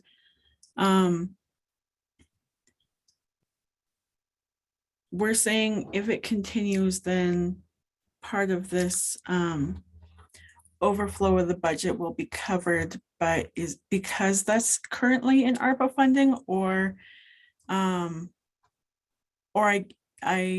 guess I don't know that answer. Is the ARPA funding already covering things that we're trying to spend by the end of the year with the current deadline? But if we can extend it, that's why we're over, because we want to continue some of these projects into the next fiscal year. Erin, tell me if I'm not answering your question. There is the only thing in this budget, I'm gonna look at staff too to correct me if I'm wrong on saying this. The only thing in this budget that extends something that is currently funded with ARPA dollars is the MMP support position. And so, which is about 37,500. So if we didn't try to fund that additional amount with LSTA funds, we would essentially break even on this budget. Did that answer your question? Yep, that does.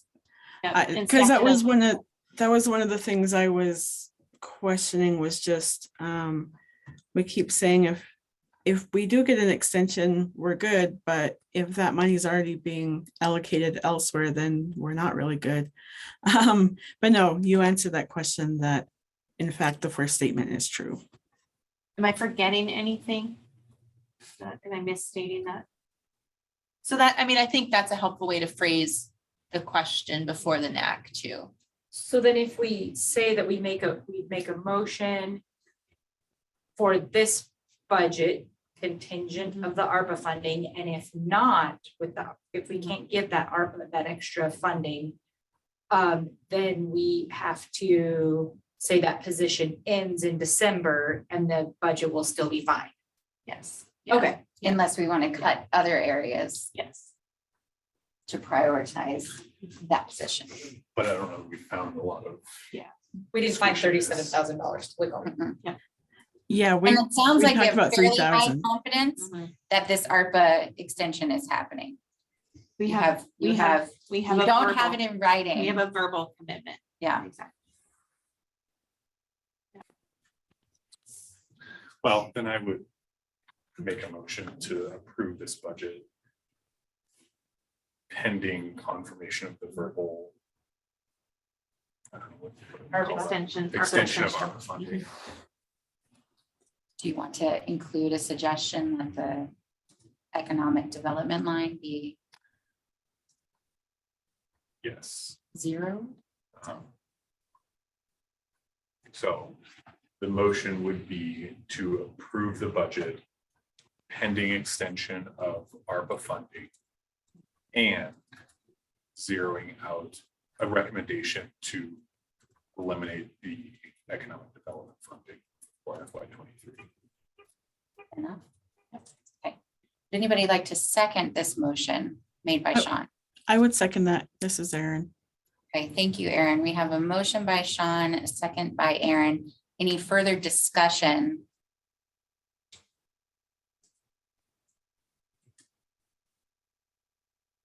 Seeing none. Let's vote on this. All in favor of the motion, please say aye or type in chat. Aye. Aye. Aye. Aye.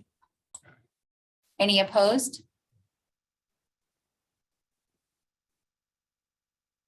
All right, I think that sounded like a full. All right, it is now 11:50. We've had a couple people need to take a break. I don't know what the lunch plans are. Lunch is here. It's gonna- Lunch, okay, lunch is here. Is this a good break time for everyone? Online, does that work for you guys? How long shall take? This is different, right? Because usually we're online. Yeah. So Yeah, till 12:30 maybe. okay, how about a break? Let's see, we got a chat.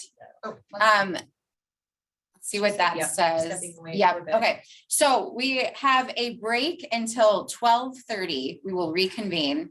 Thank you, everyone. Take care of that. You're allowed here. Okay, it is 12:31. We'll reconvene the meeting with the executive planning process, also known as EPP. And Jenny will lead us through this conversation. Great. So these are two separate action items. We've talked about the first one before, so I think you should be familiar with it. We are asking the NAC to endorse our proposal to the commission to open up the state aid statute to allow for the inclusion of those tribal college libraries that we want to certify that they meet public library standards. So I haven't worked with an attorney or legislative staff to actually determine what specific language would be inserted into the statute. That's still a step to come after we submit this language. So assuming the NAC supports this idea and recommends it to the commission, and then assuming the commission directs us to carry it forward, we would submit this legislative proposal to the governor's office. And then they would help us work with legislative staff to actually create language for the proposal. I've talked to the lieutenant governor about the idea. She has expressed support. The governor's Indian director of Indian Affairs has expressed support. I've also talked about this idea with the state tribal relations committee and the education interim committee. And nobody has said, yes, we endorse this. That's sort of not the point in the process that we're at, but all have expressed that they're interested in this idea and want to see it move forward. So happy to answer any questions. And Jenny, would you like to see these as two separate action items? I think so. Okay. Any questions for Jenny, or does anybody want to make a motion regarding the legislative proposal to extend state aid to tribal college libraries? I would make that motion. And I just had a comment. I think it's really important because the tribal colleges serve the public, and it's important that the public have that connection to libraries in their communities. So I think it's really important, and thank you, Jenny, for bringing it up. Thanks, Honor. I'll second the motion. And did you also have a comment? I was just gonna clarify so these tribal college libraries would be subject to the same statewide standards. Exactly right. for- Yeah, okay. yeah. So, and after the standards were adopted in August, again, they go into effect in July, we met with many of the tribal college librarians, including Aaron, to talk to them about their interest and their questions, concerns they had about meeting the standards. I think the one challenge that most of them saw would be identifying what governing body within their tribal colleges would serve as the board and meet those board requirements and the standards. And we're committed to helping them address that particular barrier. But yes, they would go through the exact same certification process that all public libraries go through to receive the funding. Would they be part of the shared catalog, or is this just state aid? This is just the direct state aid. Yeah. But we have tribal colleges. I was going to say there are some. I mean, Dakota. Yeah. But that's, I mean, Dakota one and Blackfeet. Everyone on the High Line. And Fort Peck. Okay, cool. Thanks, Aaron. Aaron, as a librarian in a tribal college library, do you have any comments? No, I look forward to seeing how state aid can be portioned to us. You know, I don't know about all tribal college libraries, but I know that some of our service area is technically being served by another library, but I don't know. I have feelings about who's actually serving the public in our area. And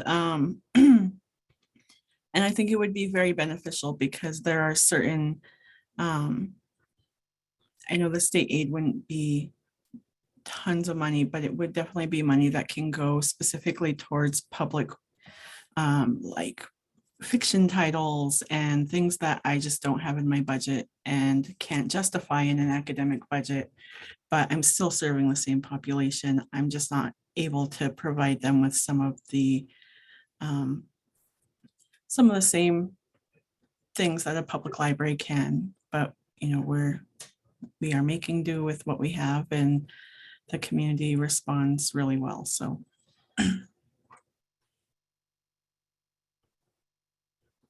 Some point, because she's with a tribal college library, correct? So then would state aid then trickle down to college libraries? Like academic libraries? We would craft the language in such a way that it's specific to tribal colleges, not larger academic libraries, at least in this proposal. Academic institutions and academic libraries are funded through a different portion of their budget. And Dorlin, correct me if I'm saying anything that's inaccurate, but there's really not a focus on sort of public or community library services by and large in academic libraries that this funding is intended to support. No, I don't. I think that's fair to say. I mean, if there's a side benefit, that's great, but that's not the focus. I could see more, some of the small public school that serve areas that don't have a public library in them, wondering if this could one day trickle to them, but they would have a hard time meeting all of the standards. Right. Aaron brought up a point for me, which I guess I hadn't properly considered. Is there a chance that this change removes funding because of the per capita way it's distributed from some existing public libraries? Our hope is not, and that's part of the Because of state the aid increase? The state aid reauthorization increase, and that's a point that we've made with all of these stakeholders that we've talked to. The intent is not to take funding from public libraries, not to decrease their amount. But to Aaron's point, the formula that determines how state aid is distributed is in administrative rule. And so we would also have to look at the administrative rule and update that formula to make sure that we're not double counting people in that per capita distribution. And currently, every person in the state is counted, whether they have a public library within reasonable distance or not. Exactly. Yep. And then, to your point about areas that are not served. So we have 2 counties that don't receive state aid, Golden Valley and Treasure.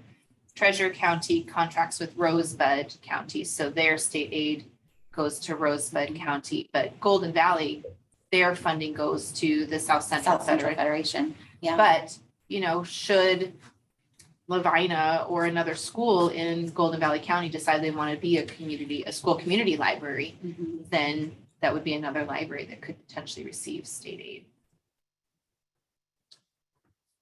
And I just would like to clarify with you, the way that we are set up is we are the academic library of our tribal college, but the tribe has also named us the community library for the reservation. And so that doesn't, because of the lack of a tax base, it doesn't get us any public funding, but it does give us an extra charge, which, large and, university and college libraries often don't have. And on many reservations, the tribal college library is also the only library on the entire reservation. So I do feel like there are, I think, just 2 tribes that have other libraries on the reservation. But it's definitely something that I'm really looking forward to, and I've been starting to build the information for a community advisory board. And, within the next month or so, I will start scouting people out, things that I haven't necessarily had before. And I really think it will help strengthen our library to have more people at the table to help us make decisions. And I think being a part of this state library standards, I think the public library standards would be really helpful, because I often don't have the same type of statistics that make it easy to look at other libraries around me to evaluate, how we're doing. And so I look at applying for state aid as being a really great impact for our community, just because we would then kind of be on the same playing field that a lot of other people are, even though we do wear multiple hats. It's a random question. So so your library is considered a community full library, basically. Are you able to stay open during summer times and provide children's programming and things like that, or do they make you close? Nope, we're open year round. And I'm able to maintain my staff year round as well.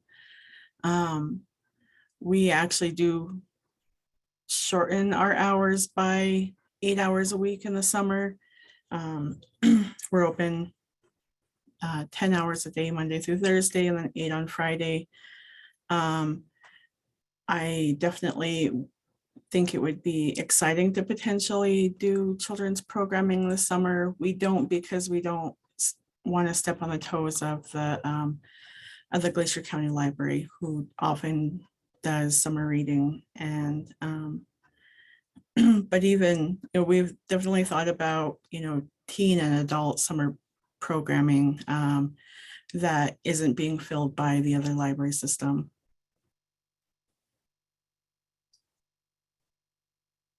Oh, we've got something in chat.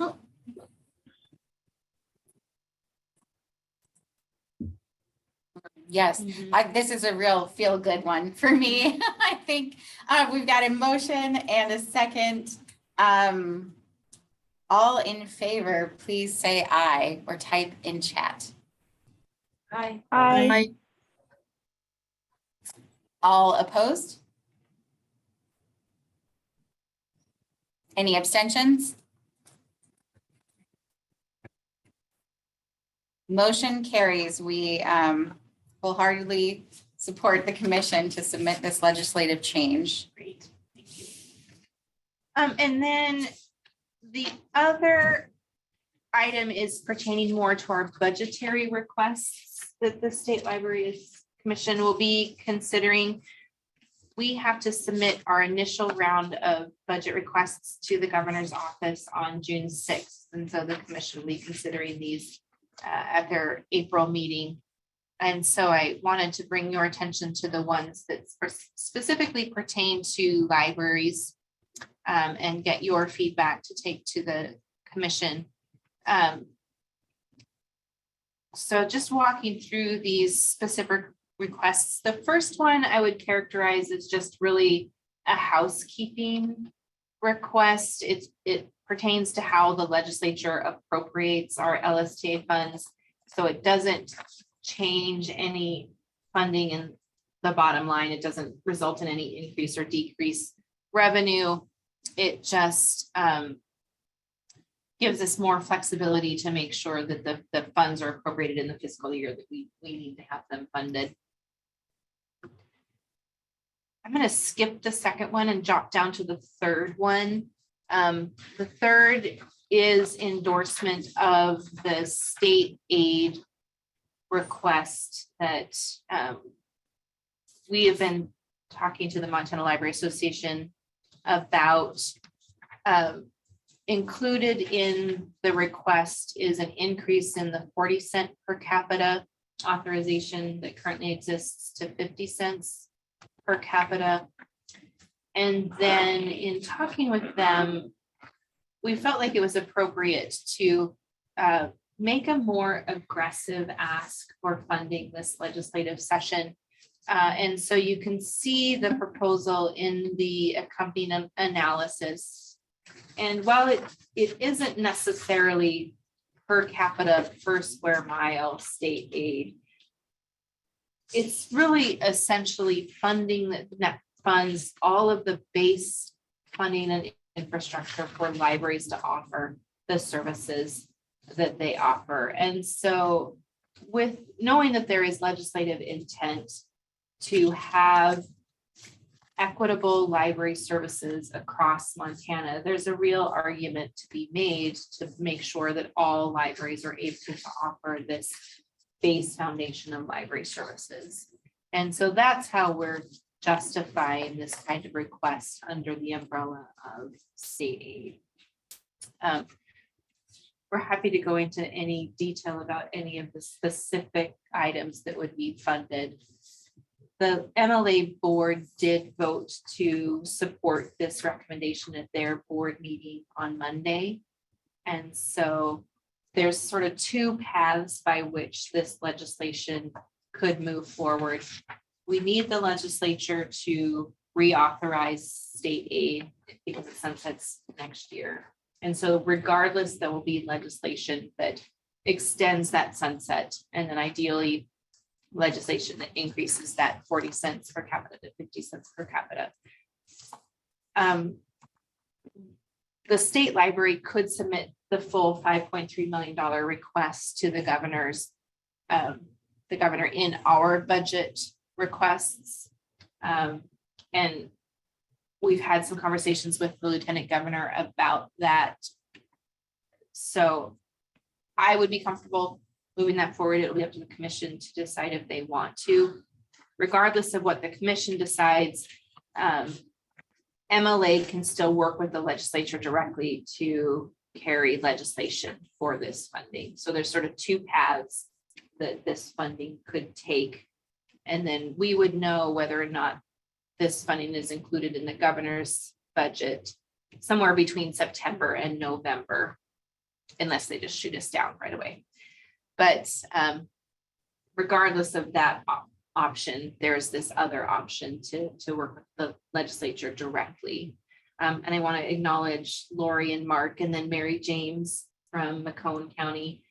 We had the opportunity to testify before the education and the interim education budget committee last month. And Lori and Mark and Mary just did a fantastic job about describing the 21st century library services and all that you do to support your communities and the importance of this funding. And I don't know about you, but I felt just really strong support from members of that committee. It's very clear that they value and appreciate libraries. And one of the key points that I made in my testimony is that the amount of funding that the state is providing to libraries now is actually less than the amount of funding that was provided in the late 1970s. It certainly hasn't kept pace with inflation. And we all know how dramatically libraries changed in this recent decades and certainly in the last 10 years with all of the different technology changes that we're offering. I felt like that argument carried weight with that committee. So is that because of decreasing coal severance? Yeah, decreasing coal severance and the fact that it just hasn't kept pace with inflation in any way. Well, I know in some cities, because this is an issue with ours, is back in the 80s, they capped our taxes. So they cannot increase taxes. They have to be creative and write a new tax in. So we have like a tax rate, but all of our taxes capped in the 80s. So what if like the library, we basically function without staff. We function on $60,000 a year, and that's courier and programming and everything else. And 35,000 of that is grant writing. And so yeah, I think that a lot of communities were like that then, that they just decided that they were going to cap stuff and not. The one point I wanted to make about the 5.3 million, in terms of the existing programs, the shared catalog, existing libraries that are in the courier, OCLC, some of the e-resources content, the funding request would only fund that portion that libraries fund. So this wouldn't supplant any of the funds that the state library already puts into these programs. We would still budget our LSTA and coal funds for these projects. So this would be a direct benefit to local libraries, freeing up those dollars in local library budgets. This And document says see attached, that's the analysis. and that's this. Exactly. Okay. Exactly. I can Yeah. open that one here. Yeah. That was long. And then the 3 million for e-resources includes, really our goal is to fund e-resources across a lifetime. So public, school, academic, library, e-resources. And we've gotten some information from Trails about what the funding would fund for those academic libraries as well. We have a hand raised from Susie. So I guess I'm just a little bit confused because on the sheet that you have up, it has general fund to be determined 5.3 million, but the state aid package that you put together says 5.4 million. Does that include the million from LSTA? I just don't understand why the numbers aren't the same. They should be the same, Susie. I think it's probably just rounding differences. Exactly. Yeah. Yeah. This is a draft. Yeah. Yeah, just What- rounding difference. What is the? Well, it's 5,392,000. So Okay. I rounded up to 5.4. Okay, yeah, and so I should probably round my document up to 5.4. Thanks for pointing that out, Susie. Jenny, do you want to go to the infrastructure item here, or do you want us to discuss number 3? I can talk about number 2 and then we can have a larger discussion. So number 2 is kind of really just pie in the sky and something that we're just putting out there for discussion. One of the requests that we often get at the state library are requests for information about funding sources for infrastructure projects, building and other kinds of maintenance needs. And we always just have to say, we don't have any solutions. There's grant options, there's local funding options, private donations, but we don't have a state solution. We don't have a federal solution. We know that Congress has considered the Build America's Libraries Act that didn't go anywhere in last Congress. I don't know that it's been introduced in the current Congress. I suspect that that's something that's going to continue to surface in future Congresses. It'll likely take some time before it happens, and who knows when or if something like that would be passed. There are other states that have infrastructure programs to fund infrastructure from their states. And some of them are direct grants, others are long-term, low-interest loan options. We haven't explored any of those kinds of details in any way. I was gonna say one more thing about this. It just went out of my head.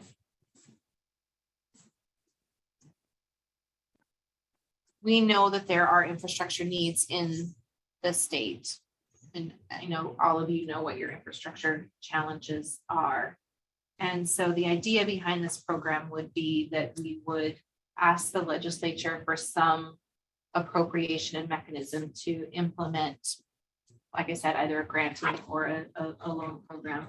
There are models for this kind of program in the state for other types of infrastructure. I think the one that is kind of most similar to what the needs are that we see in libraries is called the Quality Schools Program. And it too is a full funded program.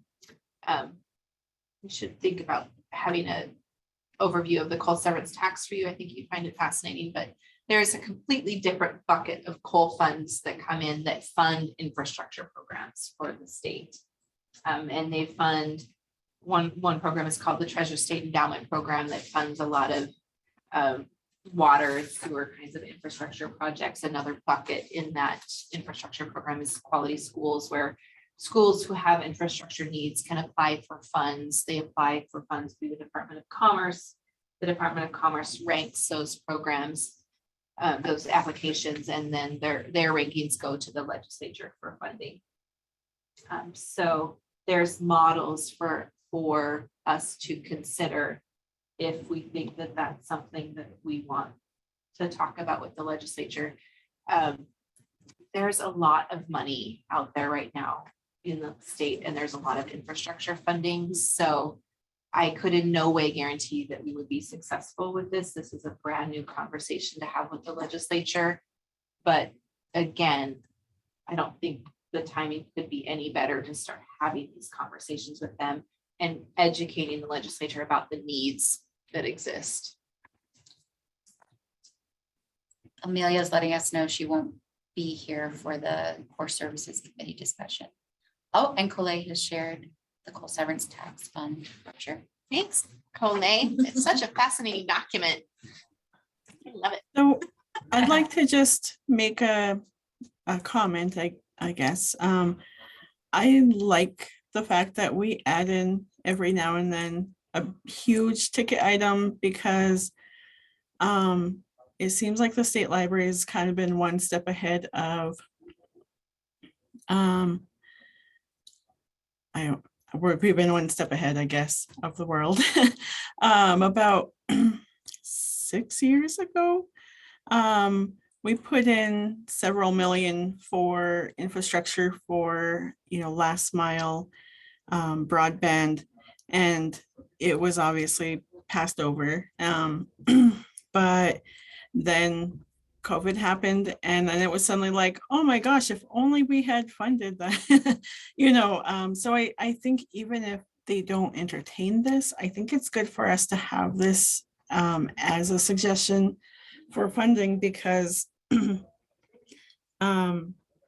I think the state library has been very proactive in understanding the needs in Montana, and whether, the legislature can see that or not, I think it's great to have it on the books that we do see that need. I think that's a really great point, Erin. These needs exist, and we're only doing a disservice if we're not elevating those needs to the people that can help us solve them. Yeah, I think we've all learned that pretending like we had everything we needed doesn't do anybody any favors in the long run. I love this. If it were to happen, it would be an amazing opportunity for so many libraries. And if it doesn't happen, just by virtue of being on here at 20 million, it makes that 5.4 million asks look really reasonable. Right, exactly. So I kind of like that.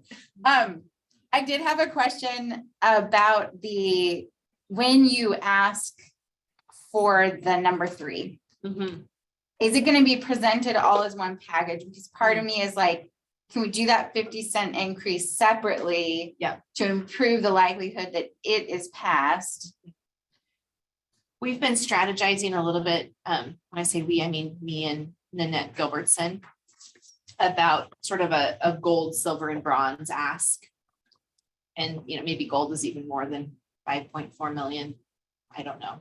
If you go up, then they come down, right? It's Exactly. a negotiation process where Exactly. you can So to leave us that room to have something that passes with. Like if we can't have any of that, can we have this 542,000?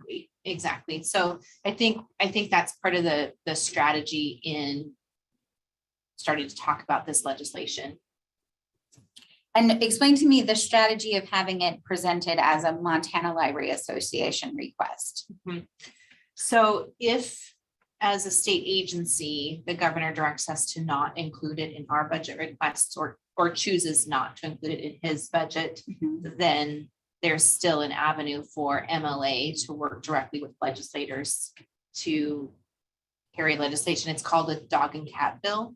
Any budgetary requests that happen outside of the governor's budget, and it would move through the legislative process like any other bill. And ultimately, and that would be this whole package or just the state aid piece? That would be that whole package, but prioritized in kind of a gold, silver, bronze approach. So in terms of process, does this MLA request occur only if the state library's request does not get traction with the governor's office? Does that make sense? Yeah, it does. Yes and no. Yes and no. The legislative mechanism for how the process would happen would differ. We would still absolutely need MLA's wholehearted support to move it forward. It's just a little bit easier if the funding is included in the governor's budget. Okay. Basically, make sure I'm saying this right. If it's included in the governor's budget, it still has to be voted on and approved by our budget committee, but it's on the balance sheet when the legislature starts the session and they're looking at revenues and they're looking at what the governor's proposing, it's there. Right. A cat and dog bill, you have to add it in and get it added to that balance sheet. So it's just a little bit, there's kind of one less hurdle to go through. But, in terms of the advocacy work to support the funding, it would be identical. So would there be a way, like, if a portion of this, if they said, yeah, we'll do a portion of it, but you have to choose, then MLA can come back and try to hope to get that other portion through a bill, or no? Is that not an option? Yep, no, That is an there's those kinds of options too. Yeah, if the governor said, we want the state library to support the increase in the per capita per square mile component, then MLA could absolutely carry everything else. Okay. Are there legislators that are interested in helping carry this? I think we'll get some legislative support based on the feedback that we got from the hearing. Our next steps based on, we were waiting for the MLA board to take action, which they did on Monday. This meeting, next week's meeting with the commission. And then I think we will ask for a meeting with, ask for support from the education interim committee chair, Edie McClafferty, and then we'll probably try to go to Missoula and get a meeting with Chair Beatty, our budget chair, and a couple of the other key Republican legislators, and Solomon from Montana is one. I think if we could get their support, then it's going to be much easier to move forward. Part of why I asked is Frank. Yeah. But I think he's not running to the Senate. Yeah. He and I've had some Was he the conversations. gentleman that was there? he helped. No, carry that the was one- Representative John Fuller from Whitefish. That's right. Yeah. So. But Frank Garner carried the reauthorization. So the folks who will vote on this are the ones currently in office. A third of the House turns over each session, so there will be elections this November. So to you make the turn- recommendations in June, but this won't be really discussed and voted on until the legislative session Exactly. in 2023. Exactly. Okay. Yeah. All really good questions. I wasn't able to attend the MLA meeting. So is this the document they saw and voted on? Yeah, yes. Or the numbers that they saw Yes. and voted on? Yes. Yeah. My other question, Jenny, is with number 3 with that state aid.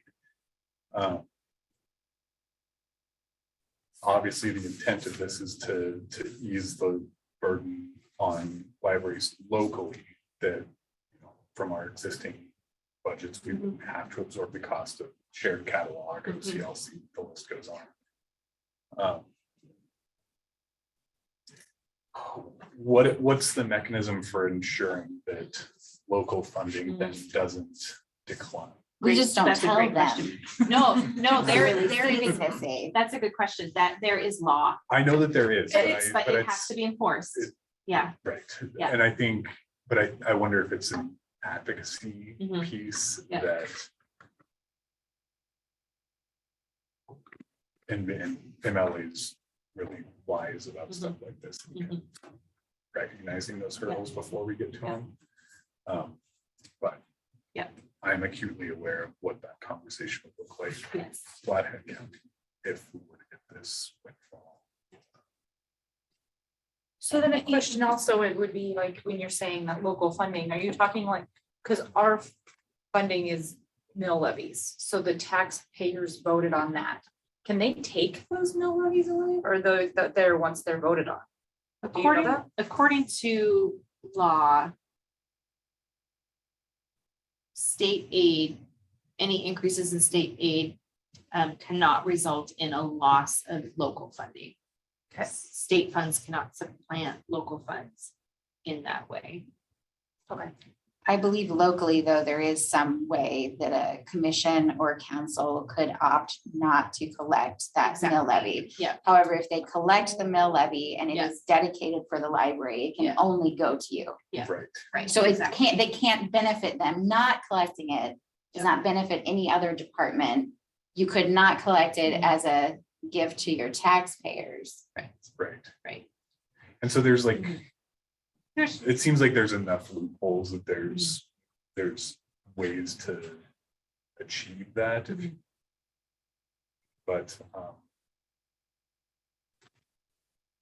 I was just asking to see / make sure that that's a part of the conversation. It has to be a the part of advocacy. it has to be part of the advocacy piece. It also has to be a part of it because, the state doesn't necessarily want to supplant. They don't necessarily want to replace local funds. They don't necessarily see that as their job.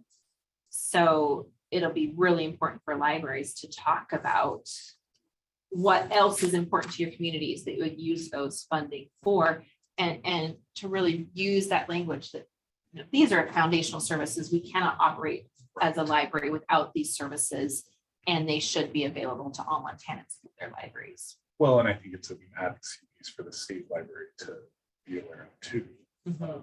That all of these programs are more functional when they're offered collectively as part of a Yes, consortium. absolutely. Yeah. In a consortia of these sizes, the state libraries is the organization that should. It shouldn't be down to the individual library, a group of individual libraries. It's a big project, and you're the people who should be doing it.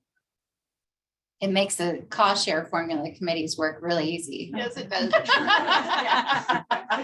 Sell it on time saving. Absolutely.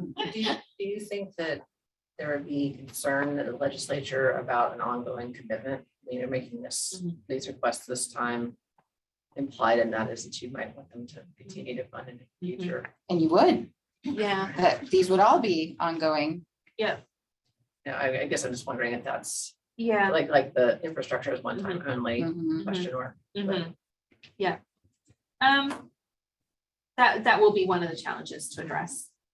I mean, what would you say if they said, what if we didn't fund this the next go around? What would you do? Then, couldn't the do level of services has to be reduced or completely eliminated. Well, but even if it is one time only, it seems like any pilot project, that's a way to demonstrate the value of an increase in services. So even if it is a short-term revenue increase, it gives us the ability to start making the case for the next 70 cents per capita. I think sort of related to that in terms of a long-term sort of thing, if let's say the levels of services that we would get if this was approved, even if it's just for 5 years or 10 years or one biennium or whatever. I think once people in their communities experience those increased services at their libraries, they would hopefully be more engaged and be more supportive of asking for more funding on the local level. And, it's like, oh, do you want these things back? Well, now unfortunately, you have to pay for them or contact your representative, however that works. But I think it would give everyone a taste of what you really could have if you wanted to fund it. And then it would just be a matter of, I think people would be more motivated to fund to keep what they have and enjoy rather than to kind of, I don't know. If you'd like to see what that looks like in person, try offering hoopla for 1 year and then removing it and listen to what happens. I can't imagine. Yeah. This 5.4 million would cover these services for one fiscal year. Yes.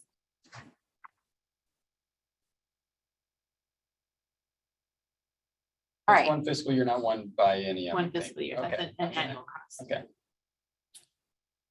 Jenny, what's the best way for us to go about discussing and improving this? The MLA piece is only number 3.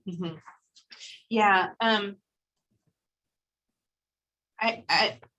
I said, the first one is just a housekeeping item.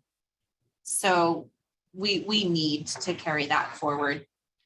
I'm really interested in your thoughts about the infrastructure piece, and if you want to pull that out and make it a separate motion, or just include it in a single motion to recommend to the commission that we include that in our legislative budget discussions, that's fine. I realize the agenda just refers to the state aid piece of this, so whatever you're comfortable with. Well, the top of this memo says to pursue these budget requests through the executive planning process. So if everyone's okay discussing them as one piece, I think we could then have a motion to that effect. So Jenny, you're looking for feedback on the infrastructure one-time only $20 million request. Anybody have any feedback for Jenny? I think it'd be great. I'm curious, just sort of related to that, I'm guessing this would probably be part of it, but if they didn't want to fund all of it, I think the same way, I remember it was maybe 2 years ago, the state had a guy go around and do a sort of IT inventory of all the libraries. And I think some of that's what they're referring to with this cabling and infrastructure thing. I think it'd be awesome if somebody went around and did a facilities analysis and summary of all libraries in Montana and just was able to. That's a really fantastic idea, Mark. We did a facilities master plan in Flathead County. Geez, maybe the year before I started, like 2012, 2013. And that went really in depth about nationally what is an appropriate square footage per capita. And then, you know, extrapolated that down to the local level by community, what is the appropriate And that square was footage per useful document. We did a similar thing at Bitter based off that, because we were looking at kind of expanding our facility and we saw that and we're like, oh, this is great. Then it was, you know, me and the community librarian assistant director, Daniel, that, you know, kind of put a document together based on that. But, you know, when we were doing that, we were thinking of like, wow, it'd be great if someone, you know, he and I don't know much about buildings the same we don't know much about IT. Right. But if you can have somebody that can go around to every library and provide a consistent report that there's, you know, $18 million in deferred maintenance on libraries in Montana or whatever, or that so many of them behind, I think it'd be really, and I don't know if that would be just part of accomplishing this, or if that should be like a step, or I don't know. It almost Seems feels like like it would be a part of, or be paid for out of that $20 million. my biggest fear was a $20 million one-time only 1 year commitment. You cannot do facility campaigns in 1 year. For sure. Well, that was going to be my comment is if this is 1 year only or one time only funding, the place where we as libraries have some room to work is those depreciation funding balances. If they could write it so that the state could distribute the funds and we then spend it. Right, or even if it's distributed to the foundations and then, or the federations are the ones that make the grants locally. One-time only funding doesn't scare me because we have that statutory ability to sock those monies away for depreciation projects, and infrastructure projects. Susie has her hand raised. So I think this, I love the idea of the infrastructure funding. And I was on the board of Disability Rights Montana for a long time, and they did a partnership with the Secretary of State where they went out to all of the voting locations and assessed them, did an ADA assessment, and then had grants to get all the voting locations up to code. So that might be a partnership to think about because they have a lot of insight into ADA accessibility and what they should all be. But I think getting all of our libraries ADA accessible would be fantastic. And then also, you know, getting them up to code and getting us energy efficient. And so maybe if there were extra points in, you know, if you apply for this funding and you leverage it with some other, I don't know how the federal infrastructure bill is going to work, but I think looking at those partnerships will be important. Yeah. And, you know, maybe a more thoughtful approach is to do a one-time only request this biennium for the assessment work, facilities assessment, ADA assessment, energy assessment, and use that to inform more fully formed program request in the next biennium. I still like the way the Yeah. 20 million makes the 5.4 million look so Yes. reasonable. Yeah. That's So I think you ask for it all. Yes. And then if they're like, that's ridiculous, Yeah. you say, well, we could really use $500,000 or whatever it would be to Yeah. do ADA assessment, facility assessment. Yeah. Energy efficiency. Yeah. Whatever other things I'm forgetting. Mold. That's Oh, what I said. air quality. Air That's a quality, good one yeah, for for sure. COVID. Yeah. Yeah, those are great ideas. Who does that? Who did that for you when they went and did the building assessment? A consultant, I mean, I don't know off the top of my head.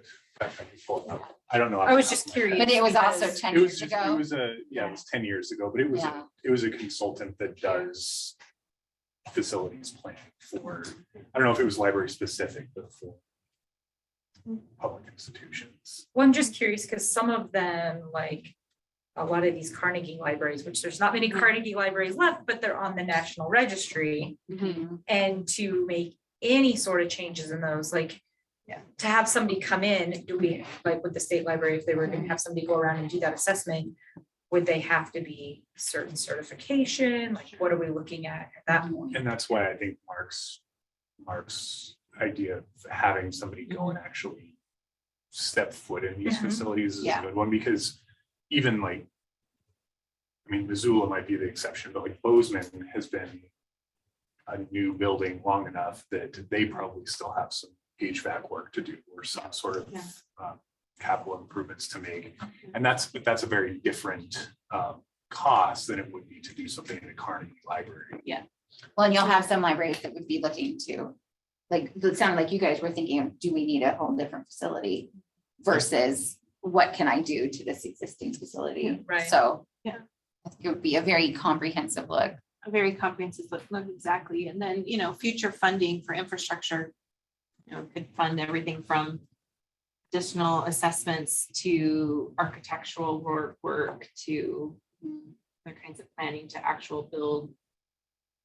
So. So Jenny, I'm sensing all positive feedback about number 2. So this is very similar to something the state library did 27 years ago. Oh, we're gonna miss Honor so much. I know. And they did it in conjunction with wiring libraries, basically. Everybody was getting computers for the public at the time. And the state library sent ADA people around to do some assessment of libraries so that as libraries became wired, we knew what kind of equipment to get, etc. And we were lucky at the time because the Gates Foundation provided all the computers, so libraries only had to provide the other things. But it is when Hearst Free Library got a new ADA bathroom on the main floor and ADA entrance into the front of the building, because all they had was stairs before, and we were able to put in some other ramps and what have you for the public, and then spurred us to go to the voters to raise money to get an elevator shaft. But because the state library put forth the effort to help get that assessment done, it made my community step up and raise the money to do the rest of the work. So I think once the seed is set, it helps you to go out into your community and be able to raise the funds to do the things that need to be done. But somebody's got to spur the project on. And so I think this is a really great effort, Jenny. Thanks. Thank you, Honor. I really appreciate the background and feedback. I'm almost wondering if not in the full 20 million amount, but in a smaller amount, would this even be a priority over some of the items identified in the $5.4 million request? These are really good ideas that would really benefit libraries around the state. that's a conversation I would be more comfortable having with MLA. If say by August and November, we're sensing that we need to do more negotiating, I think that's a good conversation to have. All right, how about discussion on number 3, the MLA state aid legislation package? Which again, I just want to say what a great document this is, Rebecca and Kara. Thank you. And I want to say about the document too, this is a work in progress. You know, as people are identifying advocacy questions, this document is going to change and be improved. You know, this is our first attempt to try to address some of the questions that we've been asked so far and to put some quantities and information behind. This is a document that we will continue to improve as we get closer and closer to the legislative session. I mean, I don't know how much more I can add to that discussion about number 3. It makes all the sense in the world to me.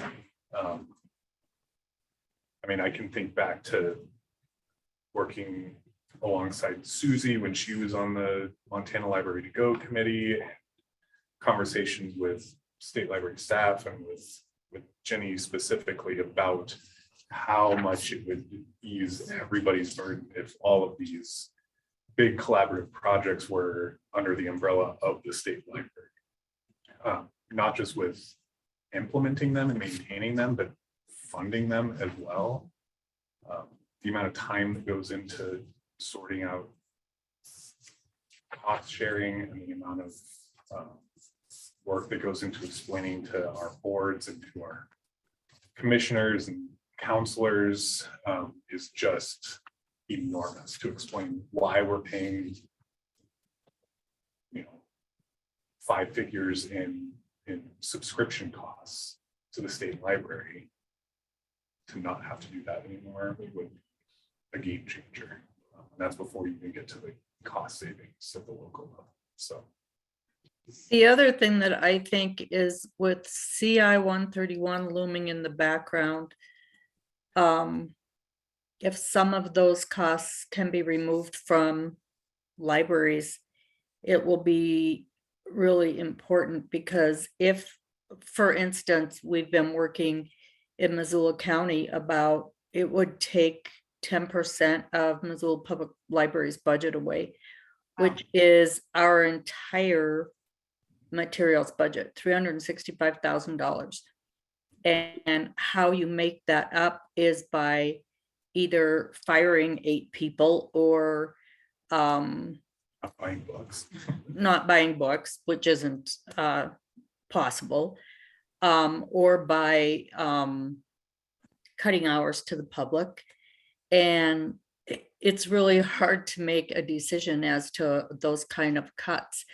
But if those major costs were absorbed through the state, it would be, it would not be as big a burden on the public taxes in your community. And so if there's, I see more legislation like this in the future. There are too many people moving from other states who they leave there because they don't like the way it is there, but they want to bring their problems with them to Montana, and taxes seem to be bugging them. But we don't, in California, where Prop 13 was, it made their sales tax go up, like 17%. And we don't have a sales tax for them to be able to push that onto. So it's really going to burden community governments. And I think that this would be a really great way to start moving in the right direction. Honor, just to have everybody on the same playing field, myself included, can you or Jenny speak to CI 131 and what this is? Go ahead, Jenny. Sure. And anybody correct me if they if I say anything that is wrong, but it's essentially a property tax cap where the value of your property is determined at the time you purchase that property, and that's the amount that you're taxed on. So. And it will go back in 2025. It will go back to 2019's taxes in your community. Right. And so then the tax rate wouldn't change for that parcel until the next time it's sold. The property value for tax Wow. purposes wouldn't change. And So it's retroactive? yeah, so Yeah. I mean, this is dire. Mako, the league, school districts, the unions have all come out opposing this initiative. I have asked the MLA board 2 different times to come out against this. So if you guys, most of us are MLA members, this is not a state library issue. This is an MLA and a local government issue. So. And as our, local government is talking about it, they're out right now collecting signatures, and they only need 65,000 signatures. And when you tell people your property tax is going to not raise anymore, I think people will vote for it. And it's really going to hurt local government terribly. So if it's passed, it goes into effect in 2025? 2025, and it brings the value back to 2019. The way it's written now, but how our finance people at the county said is it has so many fish hooks in the way it's written. It's going to affect so many things that we haven't even thought about, just like the big bill did in 2020 or 20, or whatever it was. And so I think, it's something we really need to be paying attention to, and MLA needs to pay attention to it. Is the idea here, it's probably pretty obvious, I want to make sure I'm right though, is that we're trying to give people a break who are already here versus all the people who moved in from out of state who are making the prices go up? Yeah. Yes, so Melody's comment is people who bought after 2019 are not included. In other words, their property value would raise from year to year? No, Set when they buy. it would be set. It would be set when they buy it. So people who bought. But when I bought my house in 2017, whose value has more than doubled since that time would be set Back to what it was in 2019. 2019. Yeah. But if you bought your home in 2022, It'd be Your what it property was. tax would be set in 2022. You wouldn't have that retroactive back. so going forward, nobody's property taxes would ever raise while Until- they lived in the same That's my house. understanding until that property is sold. That's. They should contact Dylan. Because ours haven't raised since the 80s. So I'm telling you, it's really sucky. Like, we have no funding in our community, within our city, everything. You cannot raise taxes according to the vote that they put in the 1980s. And it's very hard. Well, It's almost like I still- said, I keep trying to get MLA to raise this issue for libraries. Yeah. So. Well, obviously it's an issue for cities and counties across the board, but all of us have probably learned that when the general fund takes a ding, so do libraries take a larger percentage of the ding than maybe other departments. Well, So, if Mako's out against it already. Well, and it will affect anybody who has a mill levy. So, Conservation districts, yeah.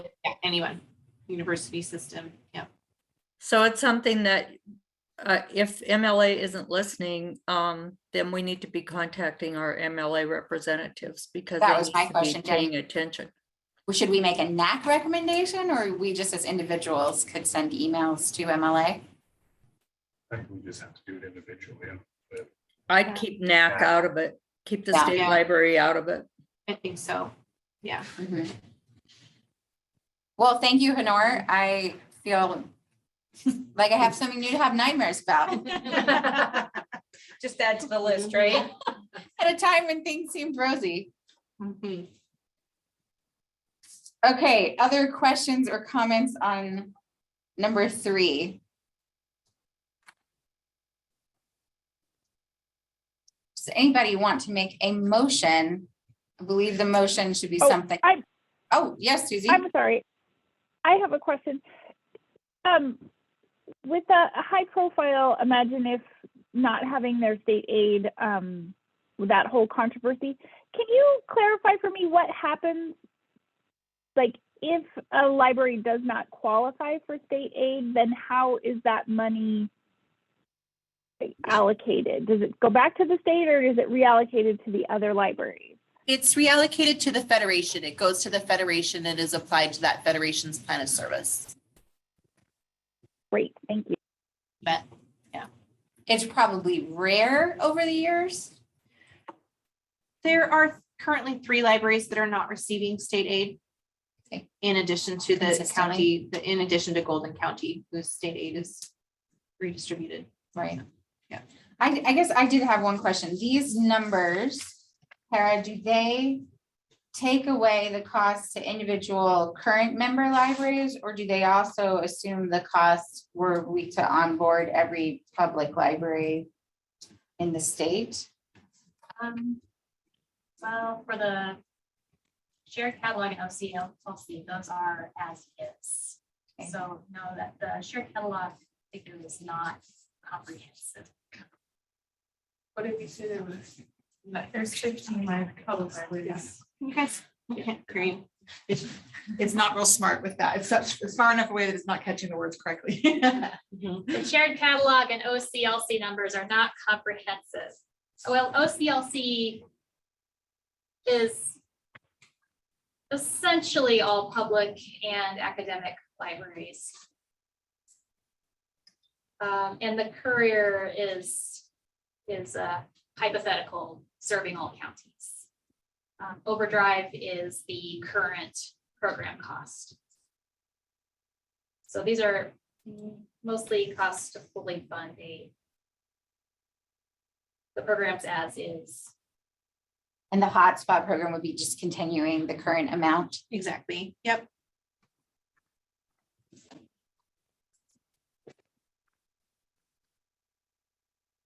If you were to get 5.4 million in a package like this, would you have flexibility within the state library to move some of the figures around if we suddenly had new members of MSC?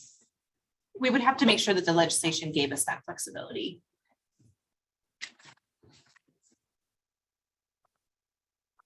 So what is the recommendation for? Are we recommending that the commission approve this legislative agenda? Genevieve, can you scroll up? Yeah. I sort of think this sentence here, Sean, at the top, Yeah, that we are Yeah. endorsing Yeah. that the commission pursue these. I will make a motion that the Network Advisory Council endorse that the commission pursue these budget requests for the executive or through the executive planning process at ours. That sounds good. That the commission pursue these budget requests. Yeah. Sean has made a motion. Do I have a second? I'll second it.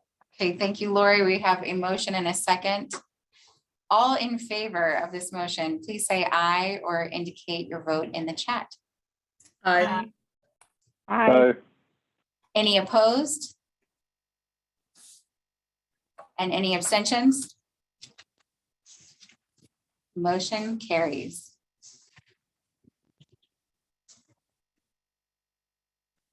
Kara, come on back to the podium. We're gonna jump into this, it's taking a break. Okay, we're gonna have a post-lunch 5-minute break or 10-minute break. Reconvene at 1:45.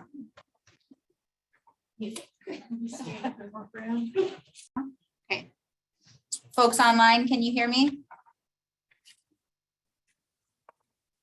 Yes, I can. Yep. I was like, they're all still in the bathroom.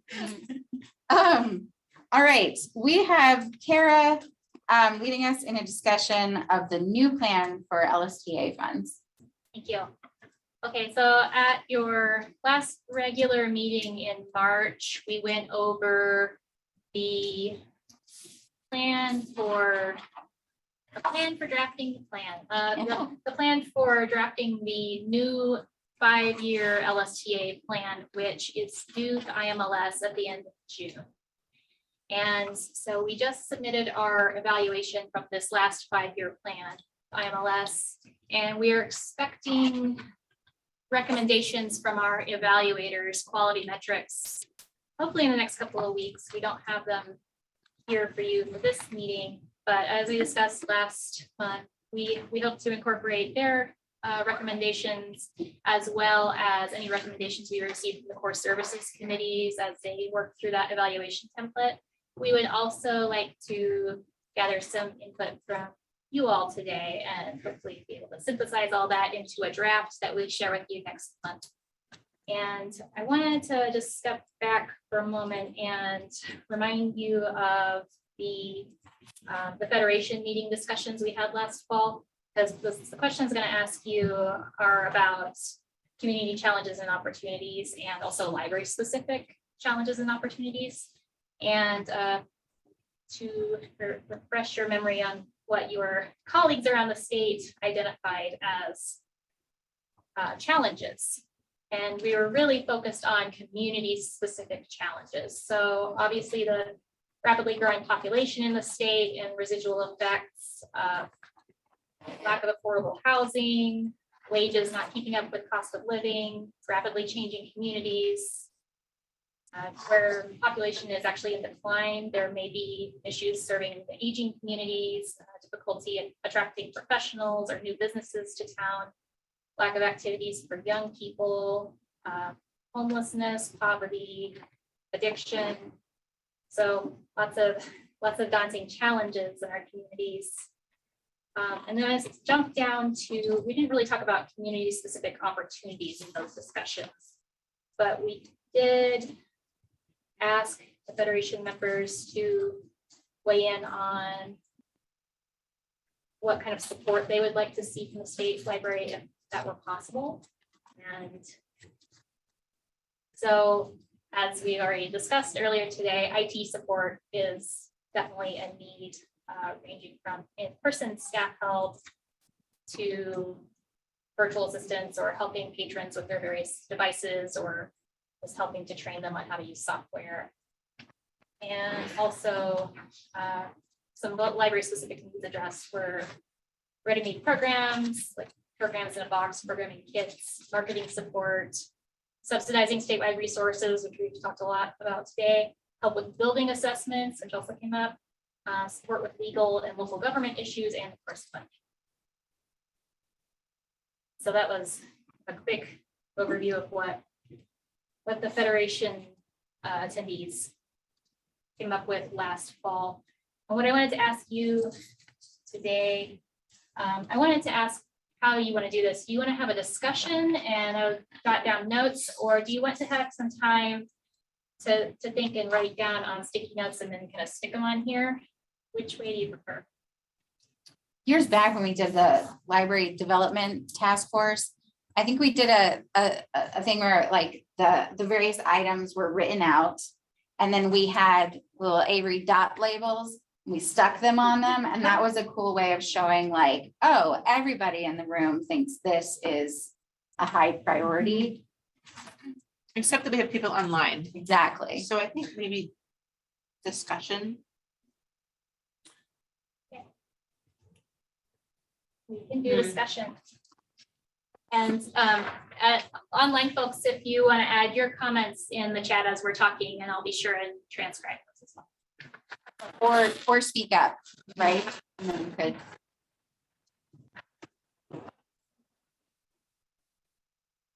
I'm gonna move these over here so that. Oh, yeah. Do you want me to write on one? Sure. I'll be a I think person your of a writer. handwriting is better than mine. Well, I'll take this corner and you can take that corner, so. All right. And I think for folks online, I think everything is going to be said out loud as well. Yep. You won't be missing anything.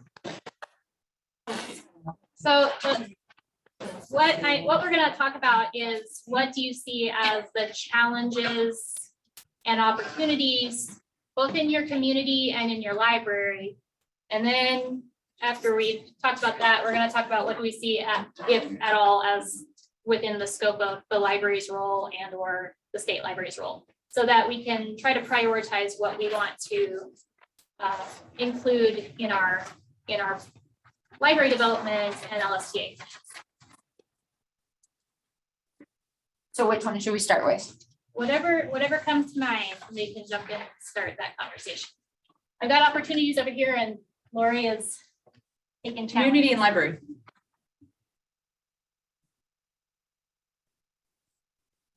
Well, let's not all talk at once. Go ahead. It was hard to hear. I'm not sure. What did somebody say? Something in libraries? Challenges and opportunities. Okay. So it could be challenges and opportunities in your library or challenges and opportunities in your community. Those are the two categories of challenges and opportunities. So a challenge in Great Falls Public Library is inflation and staff retention.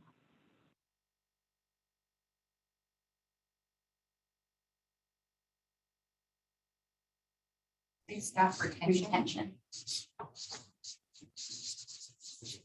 Don't judge my spelling capabilities. I take after my mother.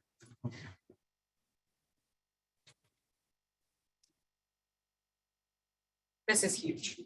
Does anyone want to like sort of put a check mark next to either of those? I did. I underlined Lori has staff. underlined staff retention. What is the barrier? Is it salaries? Is it Yeah, job competition? Um, Like what is the? I think that my personal and our, I think it's salaries. And I don't know, people, I don't know if they just don't want to work or what the deal is, but I mean, I have gone through a maintenance person. I've had 5 in the last 6 months.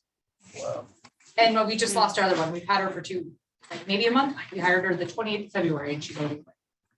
But then she got another job backwards because it's more hours and more pay. Well, specifically at Great Falls Public, our city did a market analysis of salaries and then just across the board increase non-union staff salaries without increasing the budget.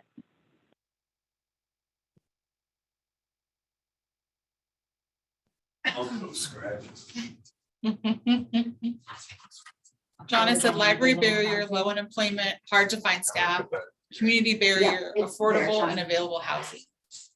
And they're writing those up on as well. And what was, Susie said one out loud that I missed. I'm sorry, Susie. Oh, I was just clarifying what I meant by staff retention and inflation. Okay, great. Increase the salaries, but didn't increase. Huge related to salary. Housing again, housing related to salary. You should circle and underline housing. Yeah. Put some asterisks Yeah. too. Frowny face. Yeah, I'll leave the chat up that way. I think people are. I'm gonna go. Susie's challenges, addiction, mental health issues, and homelessness.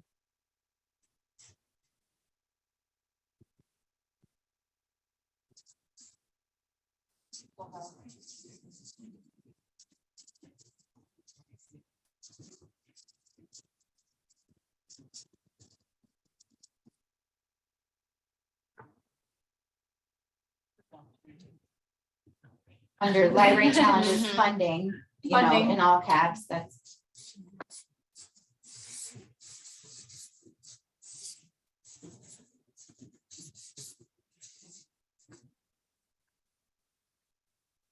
We have holes in our windows. They're telling me they're not rusted out because they're from 1902, and that's not technically rust. But there's like, and so we have weather coming into our library, but it's a Carnegie on the National Registry Library, and I have And no it's a idea where to really start. cool one. I called to ask, how do we get our windows replaced? And everybody's like, I don't know.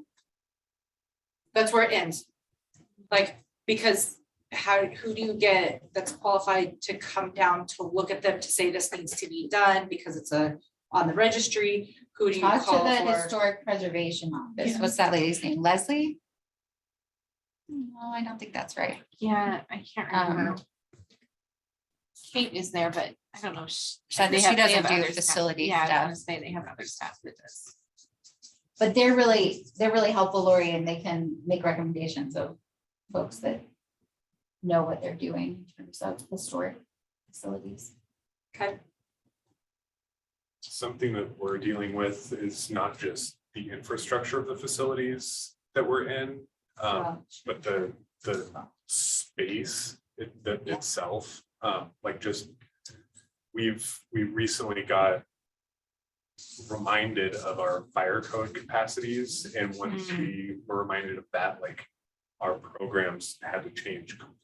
Like it used to look like a rock concert in there. No longer. There's 8 people on the first floor.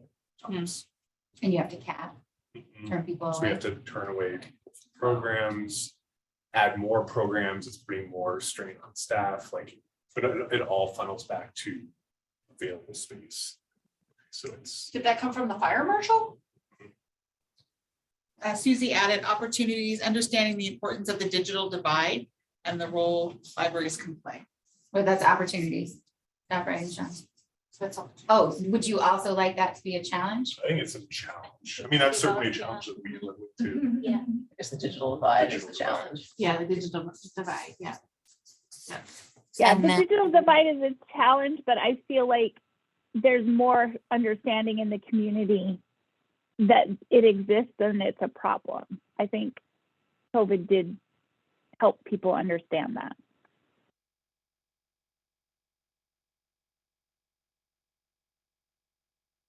Oh, Colay provide, hang on a second. Colay provided a Yeah. contacts for the For the national record, she said in the chat. preservation. Oh, cool. Yeah. Thank you. Another thing that we, in ours is a little bit unique, but I think it's indicative of something we should address across the profession, is people not really understanding what libraries do. Even with all of the upheaval and attention that Imagine If has gotten, we've still got tons and tons of people that assume that the people that work at the library are volunteers. And they assume that the materials that are on the shelves are donated to us. And they don't understand that running a library of our size today costs about $2 million, and by rights should cost an awful lot more. So Our, that misunderstanding about what library services are and how they're funded and what that looks like is just a disconnect. people assume we still get money from the Carnegie Foundation. Yeah. Due to the fact that our library is a Red Lodge Carnegie Library. Right. I wish. We've been there for I think 120. another, We have a library? it's so hard online. Go ahead, I Susie. think another challenge continues to be the publisher's model for selling libraries' digital resources. I mean, it's Not challenge. ridiculous. So e-resource costs. Well, and not just the cost, but the models that the publishers, like, I don't feel like the publishers are being fair in the way that they sell us the materials. And they're, you know, our e-resources are a growing amount of our circulations. And it's all digital materials. Yes. Yes. Or even audiobooks, you know, if you buy the library edition of the audiobook, it's $8. ridiculous.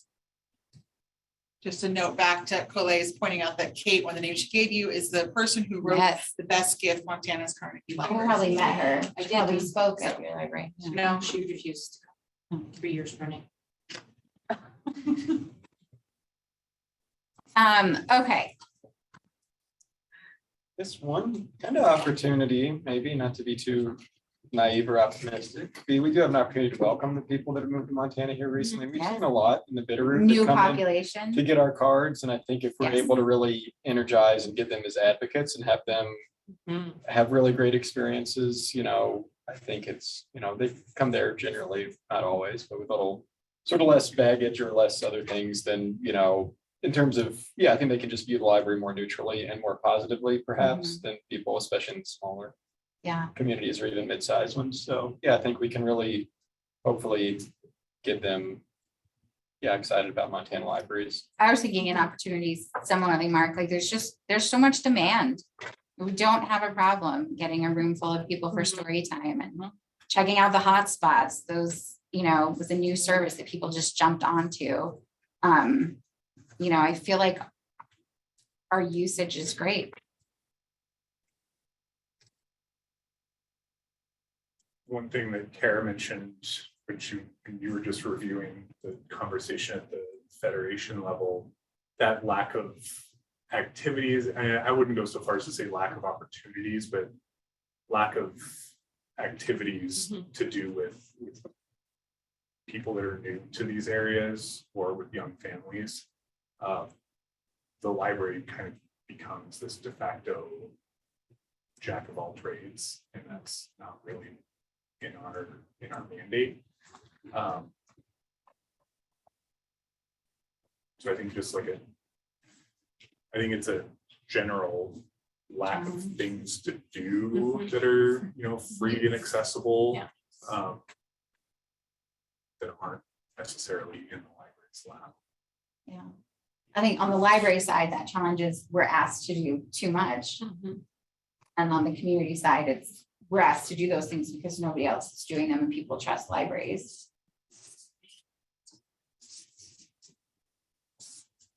I'm gonna put trust as an Oh, that's wonderful. Thank you, Kara. I don't know if this is true in other communities, but our local newspaper has just gone way downhill. We used to have the Hot Ticket that it was the place that everybody looked to see what was going on, and now they don't have that anymore. And it is just much harder to let the community know about what's going on, because on social media, there's all these different platforms, and then we have people that aren't online, and then you're drowned out if you don't pay for stuff, and people are constantly not aware of what's going on in the library, even though we're trying super hard to tell them about it. Yeah, I think this one could go under community and library communication.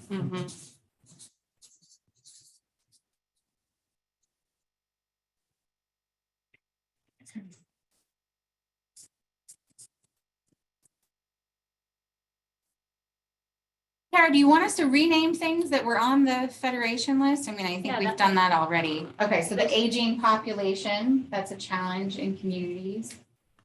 I mean, anything that you think needs to definitely be on the list. Yeah, they're not letting them out of their places anymore to cover library programming.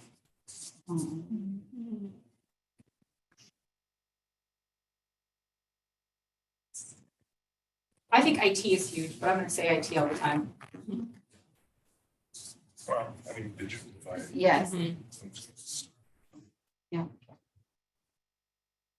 I think of when you guys say digital divide is like, you know, these people that used to do in-person programming for $500 are now doing online programming and they don't have to leave their house for $500. And I always tell them, no, you have to come. If I'm paying that much money, I want to see your face in our library.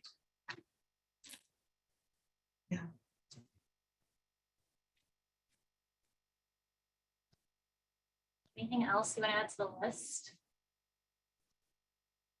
Any of these lists? Want to talk about the role of libraries? We're not going to be able to address all this. Yeah. And, you know, we talked about, like earlier, we were talking about economic development and how there are entities in our communities who are maybe doing a lot of, maybe not all of it, but that may be a lower priority for us at this time. Can we look at these lists and also identify some things that we're probably not going to consider within the scope of our plan for this go around? Would it be helpful for those online if we read over these? Yeah, I think that. So for community challenges, I have housing, both in terms of affordability and availability, addiction, homelessness, mental health, the persistent digital divide, a misunderstanding or lack of understanding about library functions, a lack of free and accessible activities, and then changes in media, meaning a lack of local awareness of services and opportunities. An aging population. Oh, and aging population. For library challenges, we have inflation, staff retention, low unemployment, hard to find staff. Funding is all capitals. Infrastructure, space, digital divide, publishers model, media communication, and then of course, IT. A few things under opportunities. Understanding the role that libraries play in addressing the digital divide, welcoming a new population to Montana, and making them feel really welcome in our libraries. The high demand that we already experience in our libraries that suggests our services are already really valuable to Montanans, and the trust that we have earned from our communities. So. One I would add to library challenges is a geographical divide. Yeah. We talk about it a lot, but I think it's the case everywhere that you have 50–60% of your county's population in these high density areas, but then that leaves 40% that is very spread out, doesn't have broadband access. It's an hour and a half away from the nearest library. It's a big state. So Kara, you are wanting us to.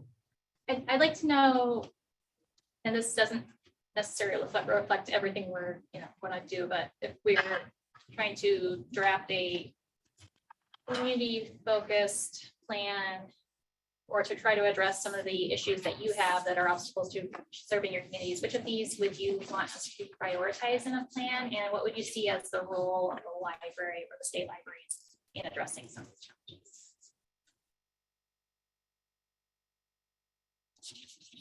Yeah. Okay, so a couple stars by IT support. I guess right off the top, the funding thing, if this, the MLA legislation that we were discussing earlier, having the state pay for a lot of those recurring kind of baked in costs operating a library, that'd be huge. Yeah, so I think trying to make sure that gets considered and hopefully passed. I think it'd be great if if we could all, with libraries within the same size-ish, because I know there's a huge discord between wages for different positions within the library and how cities and counties are doing that or not doing that. Like, that would be great to have that kind of support to say, well, Stevensville or somebody that's roughly the same size as Dillon is, this is what their libraries can offer, but this is why they can offer this. I don't know, that support to, because I think that would help with staff retention. I think it would help with, hard to find staff. You think the state should recommend what? Oh, yeah, like something, Like I don't know. a I know you can't, baseline? but baseline, that would be lovely. I know, it's all good. I just I've had a couple people email me and say, hey, what are the wages in Dillon and in a comparison, because they're going to their boards and stuff like that. But it'd be nice to have something. Our county does its salaries. I was gonna say, yeah. periodically, We So I don't have- know if that's mandated by counties, but. And the state has a state survey for librarians too, that's done every other year. So we have that information available. It's based on a 4-state regional. And it's usually survey. pretty tragic. Yeah, having recently looked at some, I was like, well, I'm not gonna compare to any of this. This doesn't help. This doesn't help anyone. The Public Library Survey also has questions for to staff and cost. It doesn't break it out per position, but it does have the overall. Yep, exactly. Yeah. I know Bitterroot, we looked into this about 5 years ago when we really kind of looked at our wage scale and everything. And I know Abby up in Folsom looked at it maybe about 2 years ago. So there's, it's sort of out there if you email other, library directors. But the caveat that I would say is that especially on some of the like non-administrative positions like library assistants or those sort of things, the duties can vary greatly. Yes. Like, library assistants at Bitterroot handle interlibrary loan, courier check-ins, reference questions, technology, like the full kind of gamut. And then at other ones, they might just be basically pages, clerk kind of things, putting stuff back on shelves. So you really, it's so super. Apples to oranges. Yeah. So it's a tough thing because there's just not that much standardization, of like job duties, that sort of stuff the way there is with other type of government positions where you're doing this for this much. In libraries, you might have the same title as someone, across the state, but, getting paid more or less, but having various job duties. So I definitely over the years So- though have wished that the state library could hand down a number of best practices. Of course, they can't be standards because if your city or county can't fund something, you can't do it. But just a notion of, well, what should we be trying to do? What should our goals be? Well, we tried to do that. I have, what's the language? Somebody was on the standards task force. What is the language around directors' salaries? Were we able to have the language about comparable? I think it was comparable to city or county position. To other department heads, Yeah. something like that. Heads, yeah. Yep. Yeah. And that's of course going to vary hugely from city to county. So I think that And was I a think good. it also, sorry, I think the salaries tie into the overall funding, because like I've had this conversation with some of our, like our city manager, and he's like, well, if you want to pay people more, then it just comes out of your budget. And then, so you have to balance how much you can pay people versus being open hours and fire and laying people off. So it's that's a huge challenge. But better pay would probably lead towards better staff retention. And make it easier to find staff because your job would be. Yeah. One of the more other things appealing. that, I don't know if this would help or not, so maybe we should just share the documents and see. The state moved to what they're calling an occupational standards process that is it's sort of I think it's intended to standardize the way positions are classified. And so it has examples of the types of job duties you see in a librarian 1, the types of job duties you see in a librarian 2, a 3. So it may get to that kind of question of the differences in positions that librarians see where they're taking on different roles. And, it recognizes that someone in a library 2 position is probably also doing work in a librarian 1, but if you're doing sort of these predominant roles in your position, you should be classified as a librarian 2, a librarian 3. I don't know if it's helpful or useful at all, but we can at least share it, see. And it sort of added a level to divorce the duties from exactly what the job title is. Yeah, and that, you can be called a system administrator, but on the back end, your job classification is a different word that is the same for every person who has that classification across the state, no matter what their job title in their agency is. So I think that standardization was really helpful. Yeah, so we'll send that out, and get your reaction to it. And I feel like over the years, I've appreciated the efforts of the state library that we didn't get this on their advocacy that led to better advocacy. If that is something I don't have the time to do, I don't have the expertise to do. And when you guys have created a campaign that can be used statewide and there's bookmarks or posters or whatever, I find that very helpful.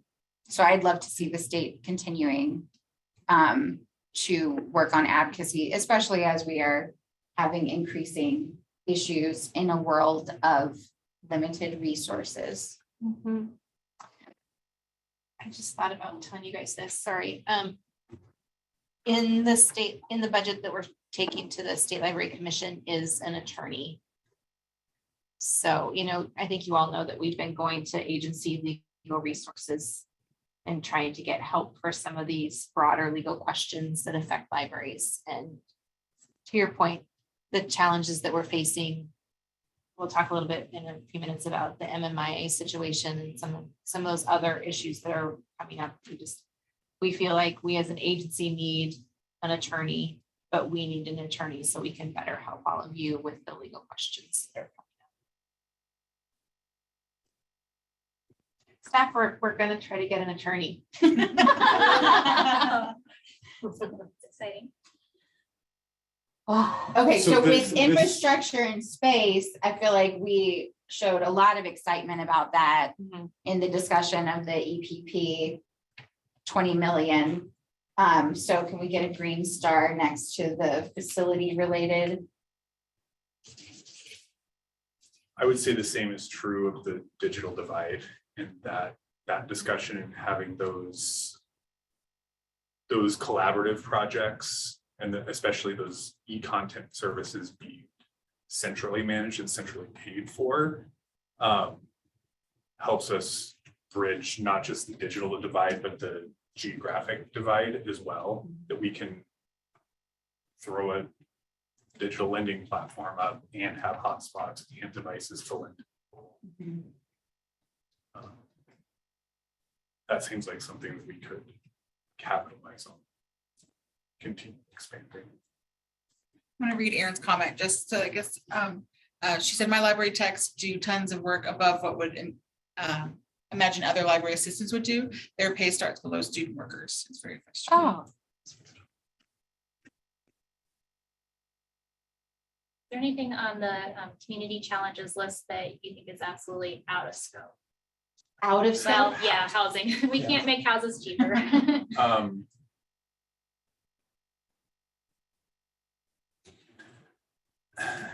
I just had a conversation with a colleague earlier this week about something else, but somehow in the conversation, she got into, the whole mental health thing and how she's so tired of seeing things telling her she has to do mental health because she feels like she already does so much. And should there be somebody else that does that in the community? Is that really the job of the library? And any of us who've worked in libraries know that we serve a role as, therapists and community support, whether we mean to or not. But I don't know that the state library can solve the issues of addiction, homelessness, and mental health. And I don't know that that's a job that libraries can take on. That was gonna be. Beyond what we naturally do already, right? The interactions. I mean, I think we do a lot for the mental health of seniors who come in and that's their one interaction they've had that day. And they think of us like family, like that's huge. But I don't think the state library needs to be assigning a large amount of funds to support that work. I know some public libraries Well- will have a social worker on board. Yes, I don't know if that is an anybody in increasing Montana- thing. Susie, I know for you, this is a big issue in Great Falls. We tried the social worker at our library and got kiboshed very quickly because of confidentiality and HIPAA. And unless you have a closed door meeting space where they can go in and close door, you cannot have a social worker in your library. Because we do not have any mental health services in Dillon anymore. They pulled them all out. They pulled out all of our the jobs service is gone, mental health is gone, we lost everything. They said we're close enough to Butte that we can drive 65 miles to Butte, but to try to find somebody to get a ride to Butte has been a challenge. So this is happening in our library, and we have people trying to sleep in our library and stuff like that, probably in Great Falls as well. But I mean, what do you do? The only thing that we can do is they told us that we can call the police can pick them up and put them in jail for the night. That's our option. So. Oh, you guys can't do anything. I mean, I guess I feel like better training for staff, better expectations for the public. I mean, the two number one complaints that I get is I don't want to pay for parking, and why are all those people, insert, an appropriate phrase, hanging out at the library, I don't feel safe. So like how to balance that. Susie, that anticipated my question I was going to ask, because we're probably not going to build a program to directly address these things, but acknowledging the reality that these things are coming into your library, these issues are coming into your library, how can we better support you to deal with that as you're dealing with everything else? And so training for staff, and it sounds like maybe understanding the library function. Somebody in the Federation discussions, or several people brought up marketing and just explaining like this is what the library does. And I think part of what the library does is provides that safe space for anybody, and that the library is for anybody, and it's how to make that palatable to your tax base. I also think that what you're describing is completely right, Kara. I think it also is an opportunity to be assertive about what the library does not do. Like, we are for everybody, but we don't, it's not in our mandate to provide mental health services to the people that come into the library. It's just not. I mean, it is a place where people that are experiencing mental health issues and homelessness and addiction issues tend to congregate. So it is a place for sure, but it's not necessarily the mandate of the library to be providing services. I think that goes across to a lot of all of these library functions. Like, we were in Columbia Falls, the Boys and Girls Club is pursuing and getting a ton of support for this like really big and expensive community center. And like, my knee-jerk reaction was like, why aren't they supporting us? We've been trying to be this community center for a really long time. And then it struck me like, oh, well, we have enough work to do before we even get to being a community center. We shouldn't have a gym. We should be advocating for books and materials and access to information before we become, before we start talking about having a basketball court. A Boys and Girls Club can specialize in a way that we can't, right? Well, like de-escalation classes would be amazing. I mean, the way that we de-escalate is we're just, if you don't leave, we'll call the police. And they leave. So that's kind of our de-escalation right now. You just have to leave. You can't stay. We do active shooter training. Ashley, our new director, is advocating for having the county come and do some Narcan training for us. So I think there is lots of opportunity for training so that we can be responsive to these things, but how proactive we are in addressing. So training for staff and also policy is another one. Like Susie recently had a question out to Wired, and that's a policy question. And I'm thinking about the attorney too, because sometimes there's legal aspects to these things. And this harkens back to the conversation I just had this week with another librarian, which is like, oh yeah, we really need to get back to policy writing. Like, I remember when I started at the state library, there was a big emphasis on collection development. I think because so many libraries didn't have collection development policies, we don't talk about it anymore because every library fulfilled the requirement of submitting a collection development policy. But in light of all these bannings going on, how many libraries have updated that collection development policy since they were required to make one 10 years ago? So I'd love to see and maybe that's the consultants working more actively on policy, or even just some expectations, like not that baseline. To not treat a collection development policy is something that we did that in 2010 and we haven't thought about it since then. It's something that you need to, that you should be required or expected to return to. And public library standards does require that. No, I know it does. But you certainly could read through it and be like, oh, looks good. Right. Let's re-up that one. Right. Versus, being challenged to actually update it. Policy seems like. I wanted to throw out there, everything you guys are talking about is supported by our Web Junction stats too. The courses that are being accessed the most are being customer focused, dealing with difficult patrons, ethics and public service, and those type of topics. Interesting. Very interesting. And I think to some degree, those are universal issues in libraries big and small. I don't deal as much certainly with a homeless population. We haven't had addiction issues in my community, but a mental health piece and the idea in ethics in terms of policies is definitely a universal. I think that Web Junction, like when I look at Web Junction on my email, it says that those classes are $49 a class. So the emails that they are sending me are saying that you have to pay for them and they cost. So I go through, because I'll go through the classes and I'll look and just kind of briefly, and then I delete those because I mean, at this point, we don't have the funding to do those things. And there's another group that emails me all the time. Yeah. Colay says, Yeah. no, we have a subscription. Yeah, we have a statewide subscription, so I'm sure you're getting direct marketing from Web Junction, but Not there's also- knowing you have. There's a also a statewide statewide subscription. So- Jonna's got her hand raised. Jonna. I'm still here. Hey.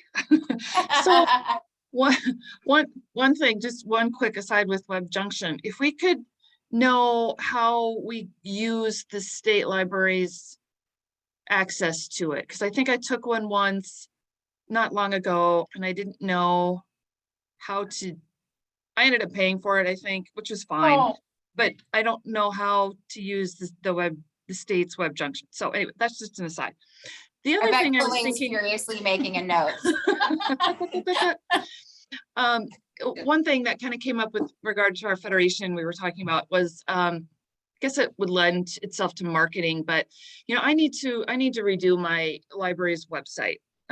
We had one, I had a staffer do it a while ago, but it's time to update it. And I don't have a lot of time to spend to do a library website. It takes time and research and what looks good. And I spend a lot of time looking at other libraries' websites and I think, oh, I like that. And how do I do that? So some kind of support that way. Even if, I mean, I've even looked into, like, I've got a Wix site, but you can pay Wix to help you design a website.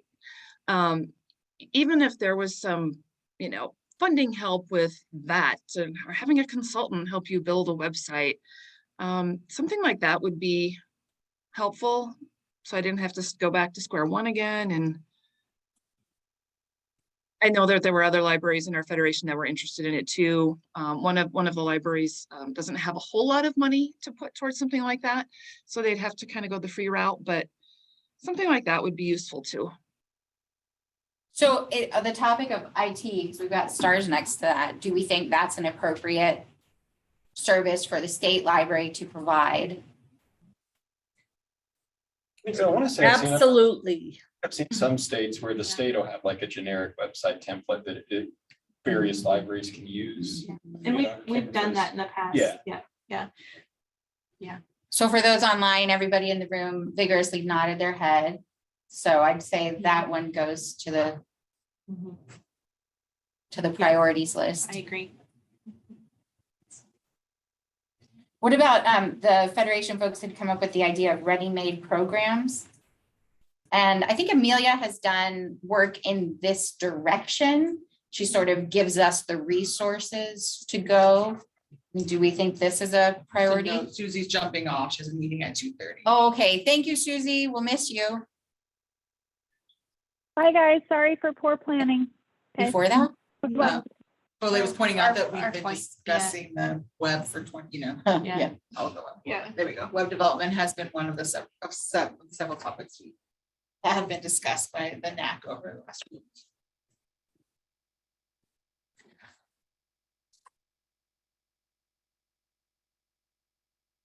I think I've definitely been one of the smaller libraries over the years that have thought, whatever support we could get from the state library that helped us get things done and have things ready to go. And these fall into that category, the idea of people with IT expertise that would be available to us, website design, ready-made programs, people with facilities expertise coming in. Those are all things I could have definitely benefited from over the years. Are they useful to large libraries? The web development stuff? Yeah. Yeah, I mean, we just redid our website Mhm. at great expense and lots of head banging meetings with web developers. So it would be useful to have like a template, like a best practice template Okay. that we could give to the developer and say, start here at these 9 things. In I my think mind, what would our be really helpful is for the people who went through the ORC challenges, to put something together. I know Braden spent hours with the ORC people on our website so that other libraries don't get challenged by things that we had no idea even were issues. And I know that the state library helped a lot of smaller libraries through that process. So if someone was able to pull all those people together that worked on that ORC stuff and put together a document for libraries to follow when they are developing a website, or even after they have developed a website, to go back and make sure that it meets all those standards. Because I'm sure they'll be coming around in the future. For those of you who don't know, that's the Office of Civil Rights that had complaints against some of our websites for not meeting accessibility requirements. And it goes along with that theme of infrastructure and looking for ADA improvements also applies to the web. I remember back when was this, like 5 years ago or more now? Was it Matt or somebody at MLA is like, you guys all have to change your website from HTTP. That's not safe. It has to be HTTPS, or it's, you know, and all of us in the room being like, how do we do this? What is that? And I'm sure there will be other things that come up in the future that would be useful in that same vein. So I guess my question was just to make sure we're not identifying things that are only helpful to small libraries.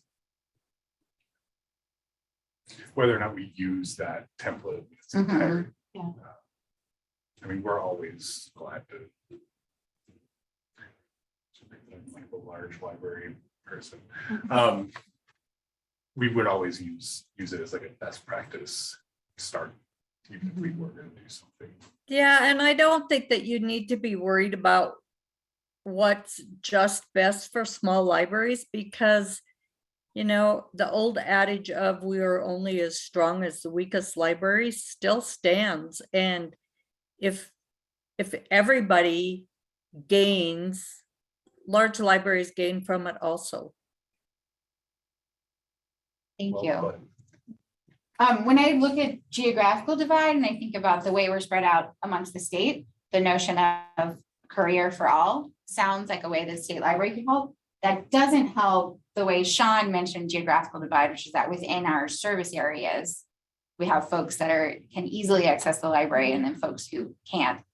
I think hotspots have been a benefit for some of those guys, although I know in our community, if you live out, you don't have cell service either. So is that something that the state library could do something else to help more rural? Satellite hotspots. I mean, I think there's lots of things to think about. More long-term solutions, like more school community libraries, or I love the model that Honora's put in place in Missoula County to have branches in schools for the Maine. I think that's one way to address some of the rural divide. You know, bookmobiles and seeing Vending every kind of machines. The vending machines are not very expensive. And I saw, was it Billings that got a vending machine? Somebody got a vending machine. Yeah. But when we looked them up, they really weren't that expensive. So that would be something that the communities could pull together and then you could provide maybe. Yeah. And not to be too much of a devil's advocate here, but I think, you know, there's certain things that we're not gonna, you know, solving the problem of geography is certainly beyond us to transcend space and time. And I think those people still have to go to town, to go to the grocery store, the Yes. hardware store and everything. So they I mean, Yeah. we know people make their runs to the library, to town. And you've made a And choice we're- to live in an isolated. Yeah, place. so I think that, yeah, I mean, it doesn't have the star next to it right now, and I think that we might want to hesitate trying to, I mean, it's a tough thing to, I don't know, to really, I mean, other than what we've already talked about, like branches in schools, hotspots, that sort of thing. I think some of it, bookmobile services are, can help sort of do that, but I think, But they yeah, require and the staffing return and on funding. investment They do. is- yeah. Yes, And they then, do. I mean, I wouldn't want to be driving around on roads, dark, icy, windy, whatever, just to, save someone one trip to town that they're gonna make in 2 days anyways. And what have to throw. I guess what I had, because you're right, totally agree. What I had in mind for that is sort of an extension on that school community library, like, are there ways that we could have holds pickup be really easy and have like a simple self-check and a shelf in a grocery store in some teeny tiny little town or convenience store to pick those things So up. we do milk crates. We have milk crates at our library and then because we have 9 rural schools that are one-room schoolhouses. And so what they do is they can get onto their holds, each school has a library card themselves. And then they have their own like little sheet of paper so they can track which kid has which book. Okay. But what we do is if they put the holds on, we put them in the crate. Somebody that's headed out that way or whatever can come by and pick it up and take it out. And then we give them to the schools. So that's kind of how we do that. Well, and where the state can conceivably improve that is with what we've done like in Lakeside, where I know that like adding a location for shared catalog is obscenely expensive.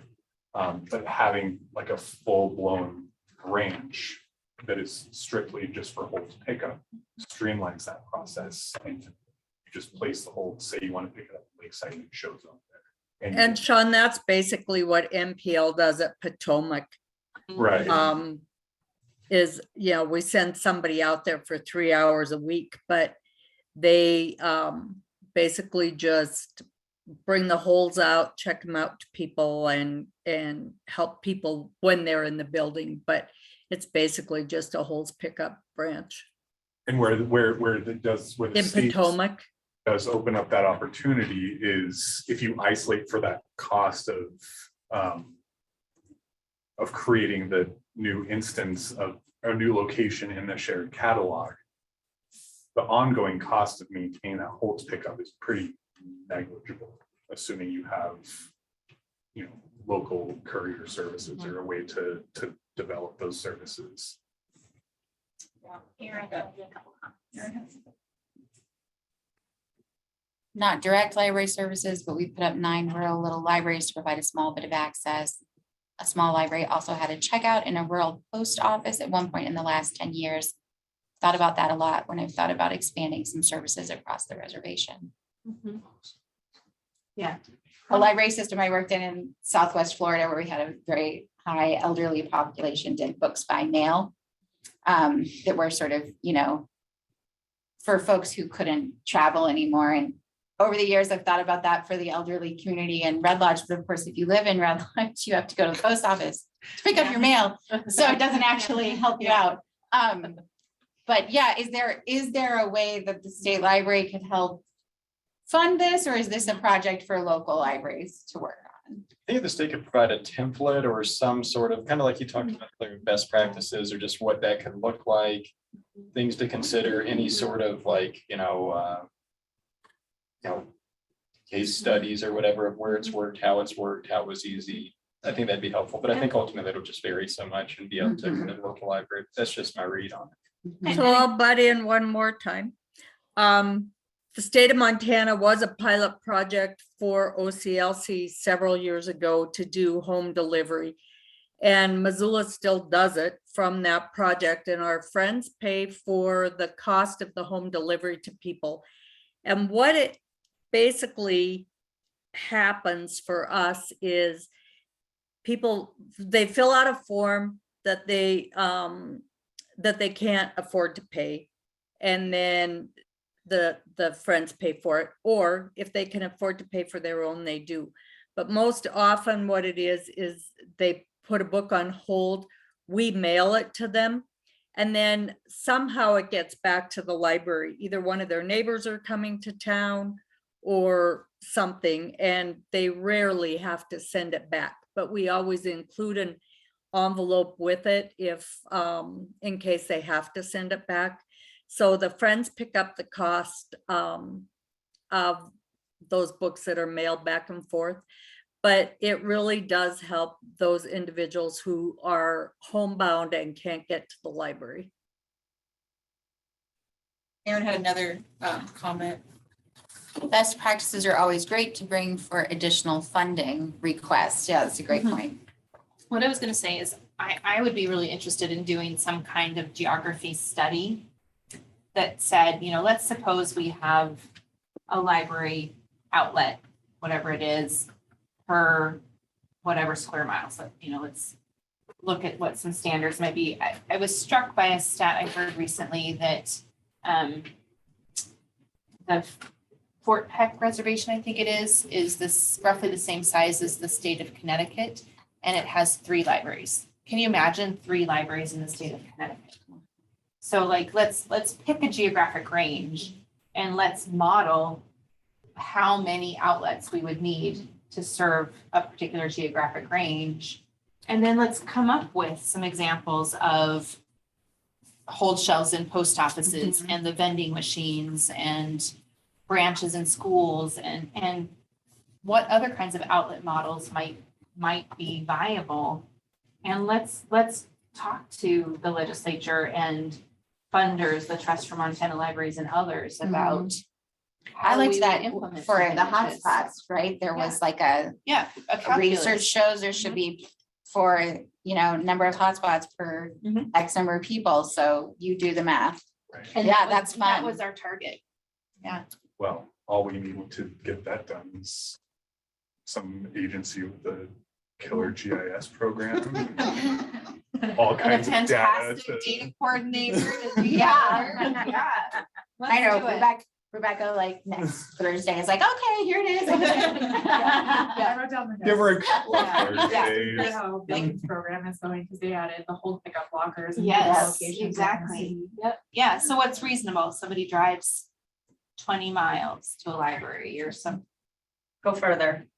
Because the way that Beaverhead County is huge. It's one of the largest counties in the state of Montana. It is the largest. Yeah, and so here's Dillon, and the closest town is 45 miles away in all directions. That's the closest town. With So- a library? No. What's the closest we library? are the closest library. We are the library in Beaverhead County. Huh. And so, and then but there's 9 towns within our county. But And what I'm so- saying is, let's not think about where the towns are. Let's pick a geography. Right.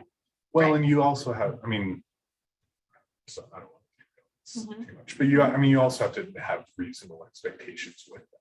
Like, Sure. it wouldn't be, I don't think it would be reasonable to think about putting a branch of Imagine If on the Canadian border of the North Fork. Yeah. There's people up there for sure, but is it reasonable and cost effective to go that far? Maybe. Can I be the one that drives up to Polbridge? Sure.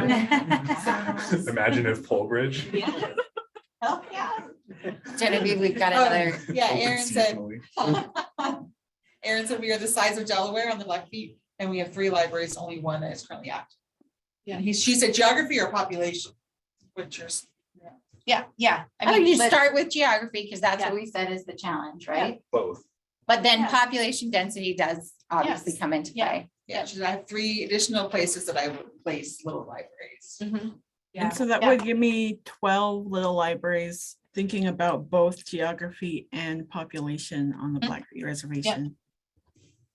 It's interesting to watch how bookmobiles, originally it was just providing people books, and now they have to provide people with internet to the places they go, because when people are expecting library services, they're not just expecting books anymore. I have all kinds of. Yeah. So this But then sounds you like have to a have the funding to drive there. That's another expense that you're looking at, is not only staff time, but drive time. Yeah, I think this is a fantastic idea for a research project. that we should-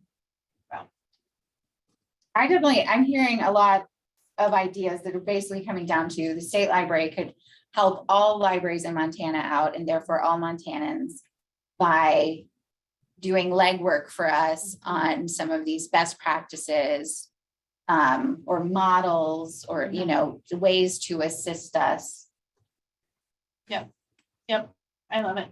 I think the state library has plenty of work to keep you busy. It all sounds very exciting. Like, I want to do all this stuff. Do you think, is there anything currently that we would take away? Or we just wanted to add things? Take away, we never do that. I think we had a good conversation this morning about the economic development work. And Yes. is that something that's really kind of worth our time? Yeah. And I really want the core service committees to weigh in on some of those questions too. And to Where me, are we not some of being- these sound like new ways of thinking about the consultants. Yes. Right? Yeah. Like it's work they're already doing that they could do in a new way or with a new specialty. Yeah. Going forward. Well, and this is kind of zooming out a little bit. But it reminds me of something that I've said to people at various times in the last few months, that it seems like the way that we talk about libraries is very cyclical and goes in waves. Like 2016, we were talking about all of the things that we could do as a library. We were trying to position ourselves as this community center, as this hub of economic development in Flathead County. And there was a taste for that to a certain extent. And now we're kind of in the trough of that wave where we're really talking in a very different way about core library services and sort of repositioning ourselves as this long-standing fixture in the community that is all about access to information. And I see that building to talking about progressive library services 5 years down the line. So I think it's natural to go in cycles of progress and then solidifying those core services. Yeah. Did we give you something to work with, Kara? That is just exactly what they works. So I think Tracy will be pleased when she comes back. We'll be sorry to have missed this conversation. I thank you all for your participation, comments, and hopefully next month we'll have at least a draft plan to share. Wonderful. Well, we've gone over our meeting time and we've still got quite a few little bullets here. Jenny, do you want to direct the traffic at this point? Sure, yeah, happy to, Jody. Let me just ask staff if you have any updates from your core service committee work that you want to share with the NAC today. I don't have any updates to share. And I know Jennifer's not feeling well today, so I think she's left us. We lost Amelia. Okay, so I think we probably don't have any updates, but just a reiteration, thank you. That, you know, a lot of the kinds of questions that you're posing are questions that I expect staff to take back to those groups to get more input on. We've talked a little bit about Could I butt in for just a sec? The only thing I would like to say is and I that, apologize.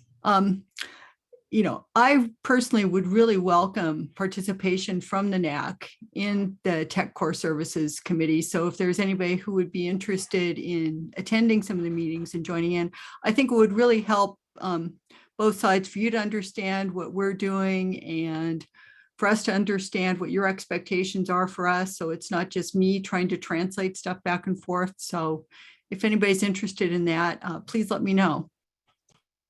Great point. Thanks, Suzanne. Does anybody want to say they feel called to that? Did we talk at one point about assigning like? It was One mentioned. NAC member. Yeah. Yeah. Is that something you guys want to do? Well, it's a good idea based on tech CSC. Maybe that's something we can handle via email. Okay. You want to try to do that? Yep. Get volunteers. And do we have a list of the core Yeah, service and committees we're- that have been. And we're working on a web page to contain all of this information too. So to be kind of a landing page for all of the content from these committees. Yeah, I guess that would be my only other question. Are there CSCs that need help with recruitment and getting people involved? There have, been. I know, MMP or what are they called?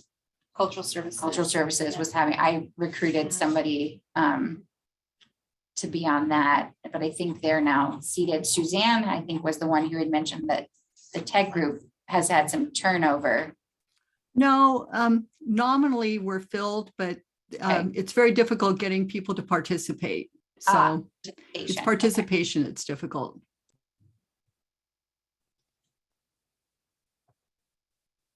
Kara, would it be useful in your mind to have a NAC representative at all of your committee meetings? Thinking about this, I mean, basically I need to kind of reform the e-resources committee. And I think there's a lot of overlap. So I don't know, I'll give that some time. Okay. If anybody's really super interested, I of course we would welcome. Yeah, I think let's try to handle some of that via email. Okay. Okay. Do you want to develop the website first, or? I think that might give people a reference to refer to. Like, to me, it would be interesting to see, well, who's already on this committee? Yeah. Oh, that person, they're gonna say the same things I'm gonna say. Yeah.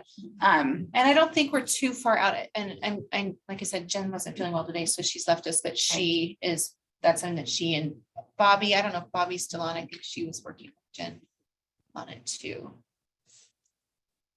So I don't think we're too far away from getting something. a available. website, okay. Yep, I'm here, and yeah, I am reviewing some of the stuff from the new website rules just to make sure I get it looking good on the first go. So I'm probably going to be able to address a lot of that next week.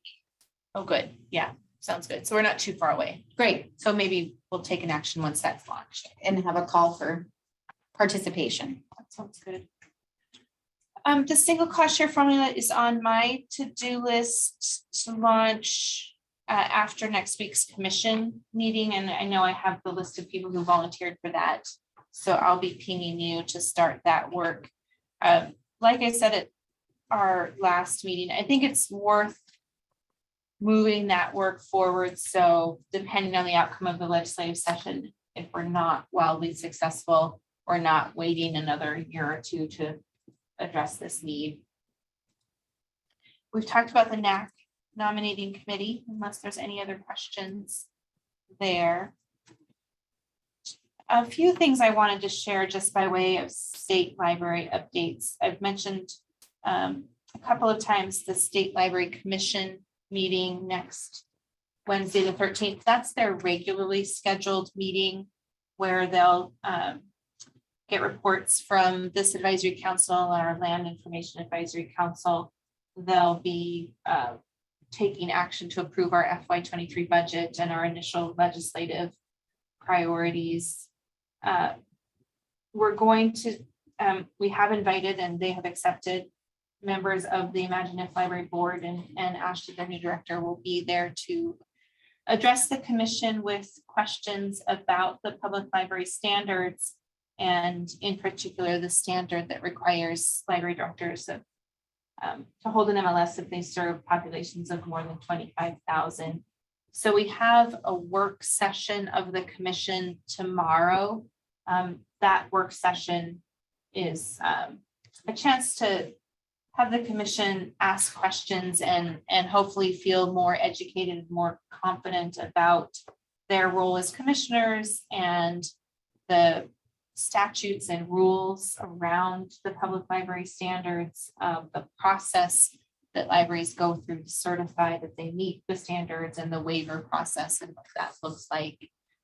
So tomorrow's really just educational for them to think about and hopefully feel more prepared and more confident for the meeting that will happen on the 13th. With Sean here, I'll just say that the Imagine If Library Board did vote last week to not pursue an appeal of a decision not to grant them a waiver. So there really is no action for the State Library Commission to take at this meeting on the 13th. It'll be a chance to listen to the concerns of the library board. But at this point, without any kind of decision from the library board as the governing body to request some kind of formal action of the commission, there's not a lot of expectation for the commission to do more than listen. Jenny, you mentioned that those funds would go to the Federation. Does that put pressure on the Federation that they'll be asked to grant those funds right back to Imagine If? Imagine If is not eligible for those funds. Because they remain state. Even if they, okay.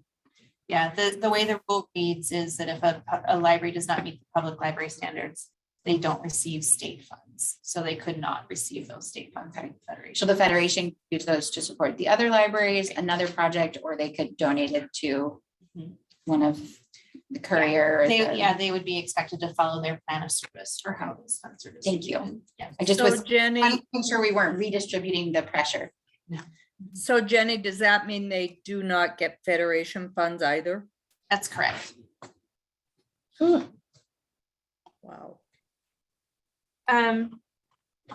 So yeah, you might want to just keep an eye on the commission agendas. And if you have an opinion, please feel free to share that with the commission. We are compiling public comments that will be shared with the commission at the commission meeting next week. And, this is not the library's only chance to appeal. And in fact, the process is actually happening a little bit earlier than typical. In May, the Imagine If Library will complete the certification process. And it's really at that point that they acknowledge that they don't meet that standard, and we go through the process of requesting and denying a waiver. So there is always an opportunity again for the library board to appeal, and that would involve a lengthier process involving MLA and the library, State Library Commission. And one of the other things we've heard is that there may be a request for us to reconsider that standard again and go through a rulemaking process to reconsider it. So got some raised eyebrows over there. It's making me laugh. And the request would be coming from the commission to the state library. Which would mean going back to ARM, the whole ordeal. Yeah. Why would the commission? All right, I don't know the politics there. Yeah. The state library commission or the county commission? The library board could ask the state library commission to open up the rulemaking process. And of course, The State Library Commission could say no. Exactly. We will Because it was not. just done last August, right? Was when Exactly. they approved it after the standard task force. But to reiterate, at this point, the Imagine If Library Board has said they're not requesting any kind of formal action.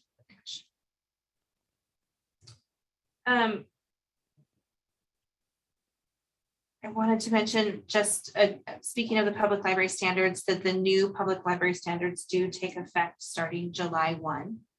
So we're excited to have that process truly culminate, and then a year from now, public libraries and tribal libraries that want to will certify that they meet the new public library standards.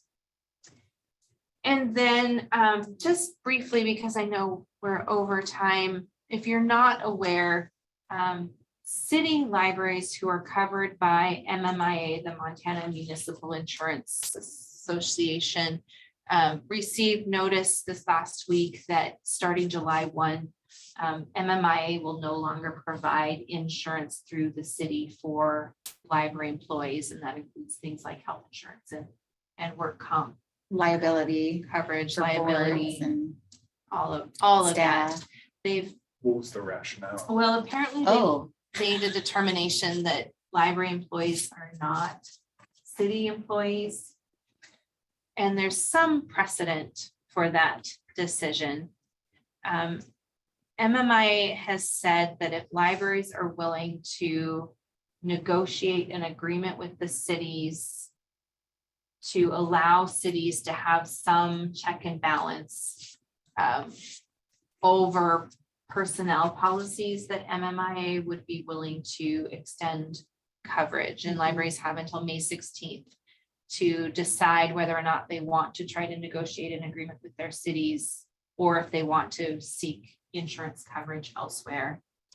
And MMIA has said that if libraries decide that they do want to try to negotiate an agreement, that ideally those agreements are negotiated by July 1, but MMIA would extend coverage for an additional year while libraries are negotiating that. So this raises a lot of legal questions that our agency, Legal Services, is looking into. I had a meeting with Montana Federation of Public Employees union staff on Monday, because some of these cities have collective bargaining agreements for library staff. And so there's implication for those union agreements. People have raised questions about retirement benefit through the public employees retirement system. So there are a lot of questions that are being raised around this, and we're doing our best to field questions. And I'm going to be meeting with MMI staff again next week. The consultants met with them last week. I'm trying to pull together a meeting of MMI staff and union staff and attorneys to just let everybody ask all of these questions at once, so we can try to get everybody on the same page moving forward. One of the questions that the union asked was, were we going to look at looking at the definition of city employee and making sure that it expressly identifies library employees? That's something that I hadn't thought about before. I'm not ready to make a commitment to that at this point, but that's. Did they give you a list of libraries that fall under this? No, because they don't know. Okay, because I was just curious, because I got a hold of I got a hold of the mayor and the past mayor, and let my library board know that we're gonna have to do something, but our city pays our bills. And we follow the city policy, like when we hire, they get the city personnel policy that they have to sign. And so we follow that policy and things like that.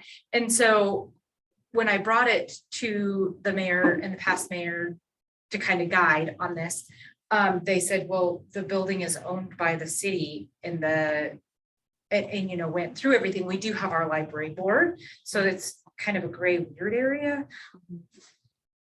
But I wasn't sure like how much we had to pursue, like, do they get a hold of MMIA, and then MMIA is like, oh, wait, yeah, Dylan, yep, we're gonna put them on the list now. Because I just didn't know if there was a list or what's happening with that, or. I know my clerk was informed and forwarded the memo from MMIA. See, and I don't think ours was. So your city might not be, I don't know, maybe they don't have MMIA coverage. No, we do. Because that's what, and I was like kind of stressed would about check. losing my insurance, but yeah, we're trying to figure that out. If there's a list of libraries that they're talking about, if we would be able to say, okay, well, we're already doing this. But there's no, our written agreement was 1902 was our last year. So I don't think there's a list because they don't know and we don't know.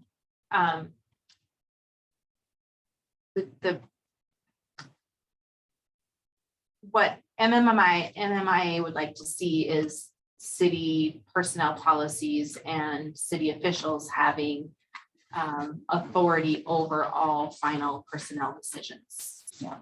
And that's the catch there. Yeah. Implementing and following personnel policies, hiring and firing. The agreement must allow input and authority by city town for personnel decisions such as hiring, termination, discipline, grievances, ADA, harassment prevention, and safety.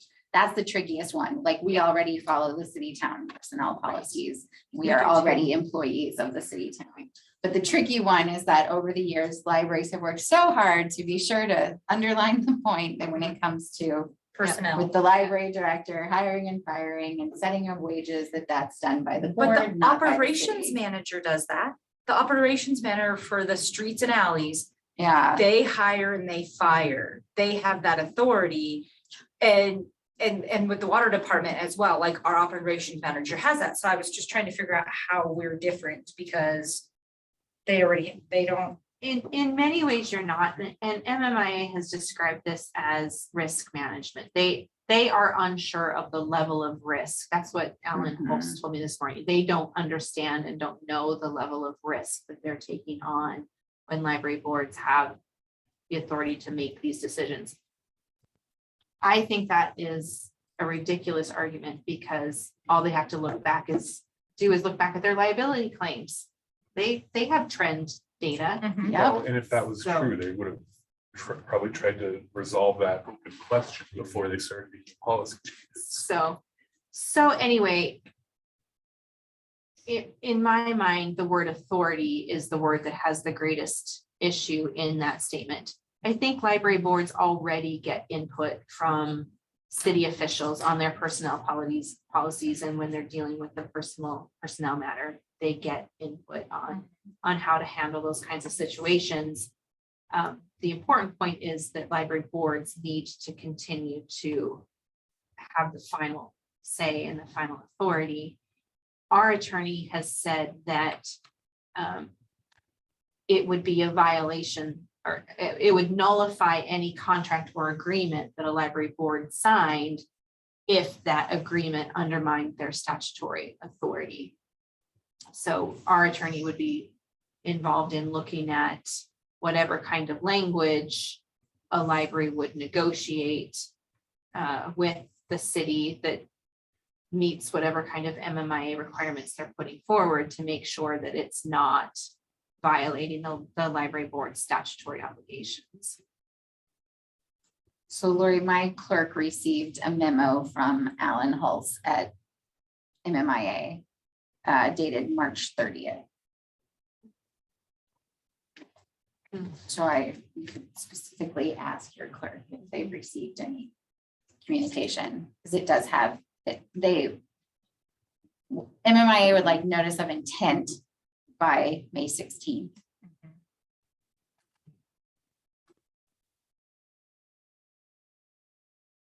Some more to come. I know we're planning on talking about this at the April 28th library directors meeting, and hopefully we'll have some more information then. And like I said, keep the questions coming. We've been getting a lot of really, really good questions that we're doing our best to answer. It's interesting because funding wise, some of these elements of insurance are covered by the city outside of our library budget. So if we were having to cover them separately, then that would all have to come out of the library's budget. Yeah, we'd have to shut down. We would literally have to shut down. We don't have the funding to.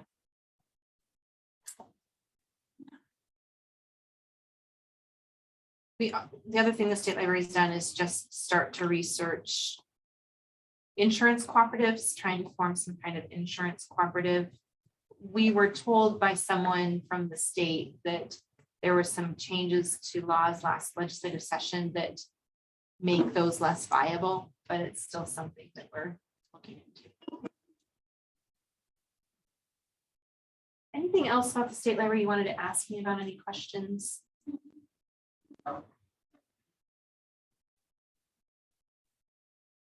Any questions or comments from folks online?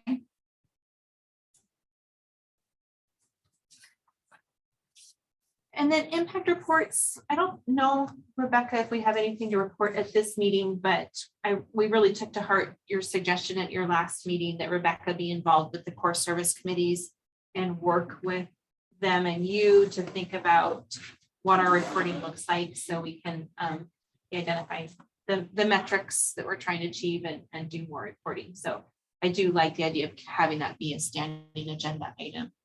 I feel like we got some of that in the legislative report because you had done some data for each of those areas. Yeah, so my intent is once we have the page that's coming up on the website to incorporate some data dashboards or some file onto that page too. Cool. That's great. I'd like to field opinions. Our next meeting, I've got it on Wednesday, May 4th. And Genevieve has called to my attention that there is the opportunity for us to meet in the Capitol building, which would maybe allow for a smoother hybrid meeting model. Genevieve, I don't know if you want to give any details about that. Yeah, today was kind of the trial run. We're kind of just using this camera that's meant for a smaller gathering than this. We're definitely kind of pushing it to the edge of its ability in this room. So kind of going forward, I think obviously hybrid will continue. I mean, yeah. And I guess we'd like to offer you a good experience hybrid. So I was going to go up to the Capitol. I reserved one for the commission next week just as a possibility. So I'm hoping to go up there tomorrow and just have them show me, but they do them all the time. I mean, yeah. So, and they have tech people on hand. So if something like today happens, so I just didn't know if that's something that you guys would be interested in. Obviously, it would take us out of this building. And Is there an expense to it? No, it's also the Capitol building. It's also, It is pretty it cool. makes it very official. So for those who attend the meeting in person, the change review would be in a different room. Yeah. In a different building.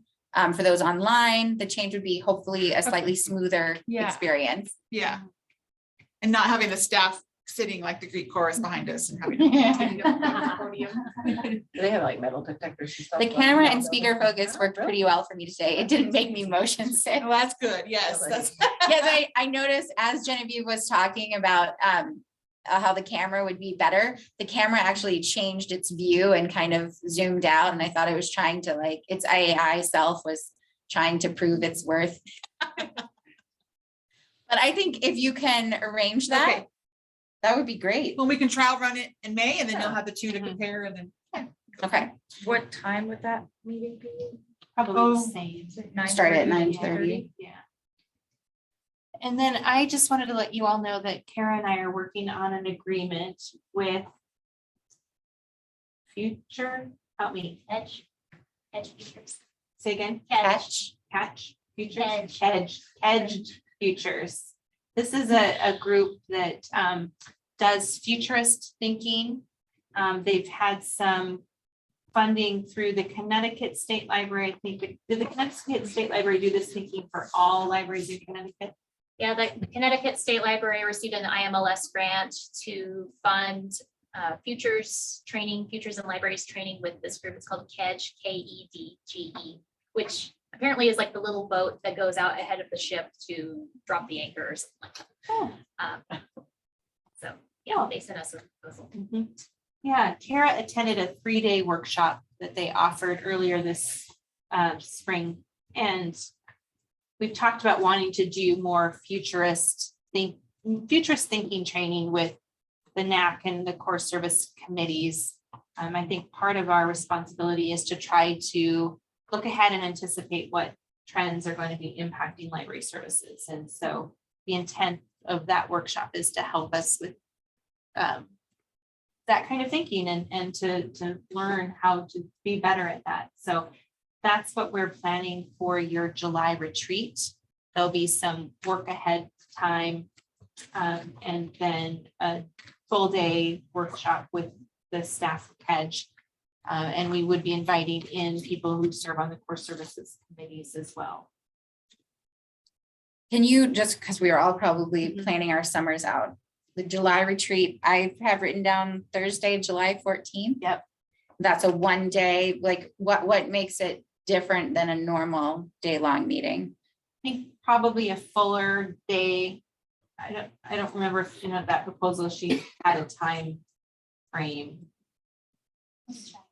Yeah, I think I have it here too. Longer lunch break. Yeah. Yeah. Dinner, Better snacks. 2 nights in a hotel. Yeah.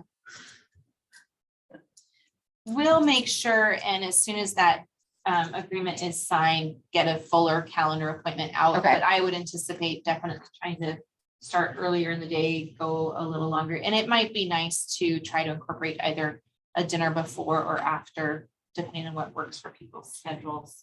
And is that a priority to have folks in person? Yes. Okay. Yes. That's our summer reading day.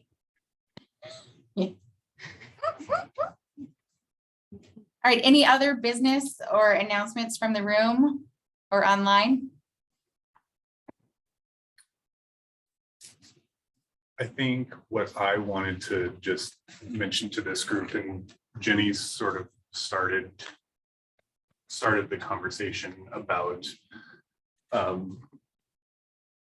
what's happened at ImagineIF and having a new library director and what that means for our access to state funding. All that is sort of what it is as far as I'm concerned. But what I did want to just bring to this group and make abundantly clear is that I've been working with Ashley Cummins, our new director, for the better part of a month now. And I find her to be a very, very impressive person. I think she's walking up to a big wall of responsibility. And she's responded to that far better than I had anything to expect her to do. She's really kept her focus on staff and maintaining the culture that we have at ImagineIF, to leverage the abilities of the staff that's there, and working really, really hard to make sure that there's not an interruption or significant changes in service. So I think it's become clear to me that a lot of people are looking at me as sort of a litmus test for how well she's doing. And assuming that is the case, she's doing remarkably well. Glad to be working with her. So That's great news. Yeah. So Can we consider like Wednesday or Friday of that week? Thursday? Of the July Yeah. week? Fridays are good. Nobody does any programming on Fridays, right? I don't know if that day was chosen for a specific reason. Thursday, July 14th. Did we do a doodle poll to find that date? I can't remember. It's just one of the days that the NAC voted on. I believe, didn't we start with a NAT calendar on a certain day of the week, and somebody, Aaron or somebody was like, I will never be able to do that. And then we switched, but I don't know why It's on a Thursday. that one's on a Thursday if the others were on a Wednesday. I don't know either. Why don't we I don't do, know either. why don't we do a doodle poll for that week, and you Okay. can tell us if there's a day that works better, and if we need to change it, then we can bring that calendar change to your May meeting. Okay. Which, do you want me to send that out? Yeah. What date do you want me to do that same week, but do like maybe Wednesday, Thursday, Friday, or which options would you like to collect data? That same week. yeah. Okay. Monday through Friday. Monday through Friday of that same week. Okay.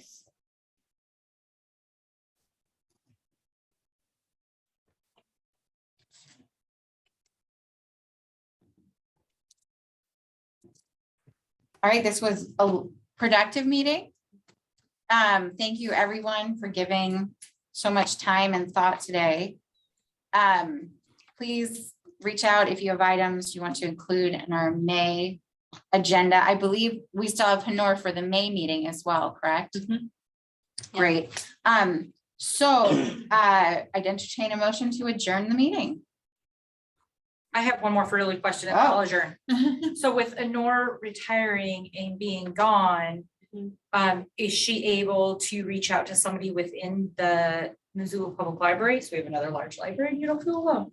And she could say, would you be willing to be on NAC, or is it something that you guys do?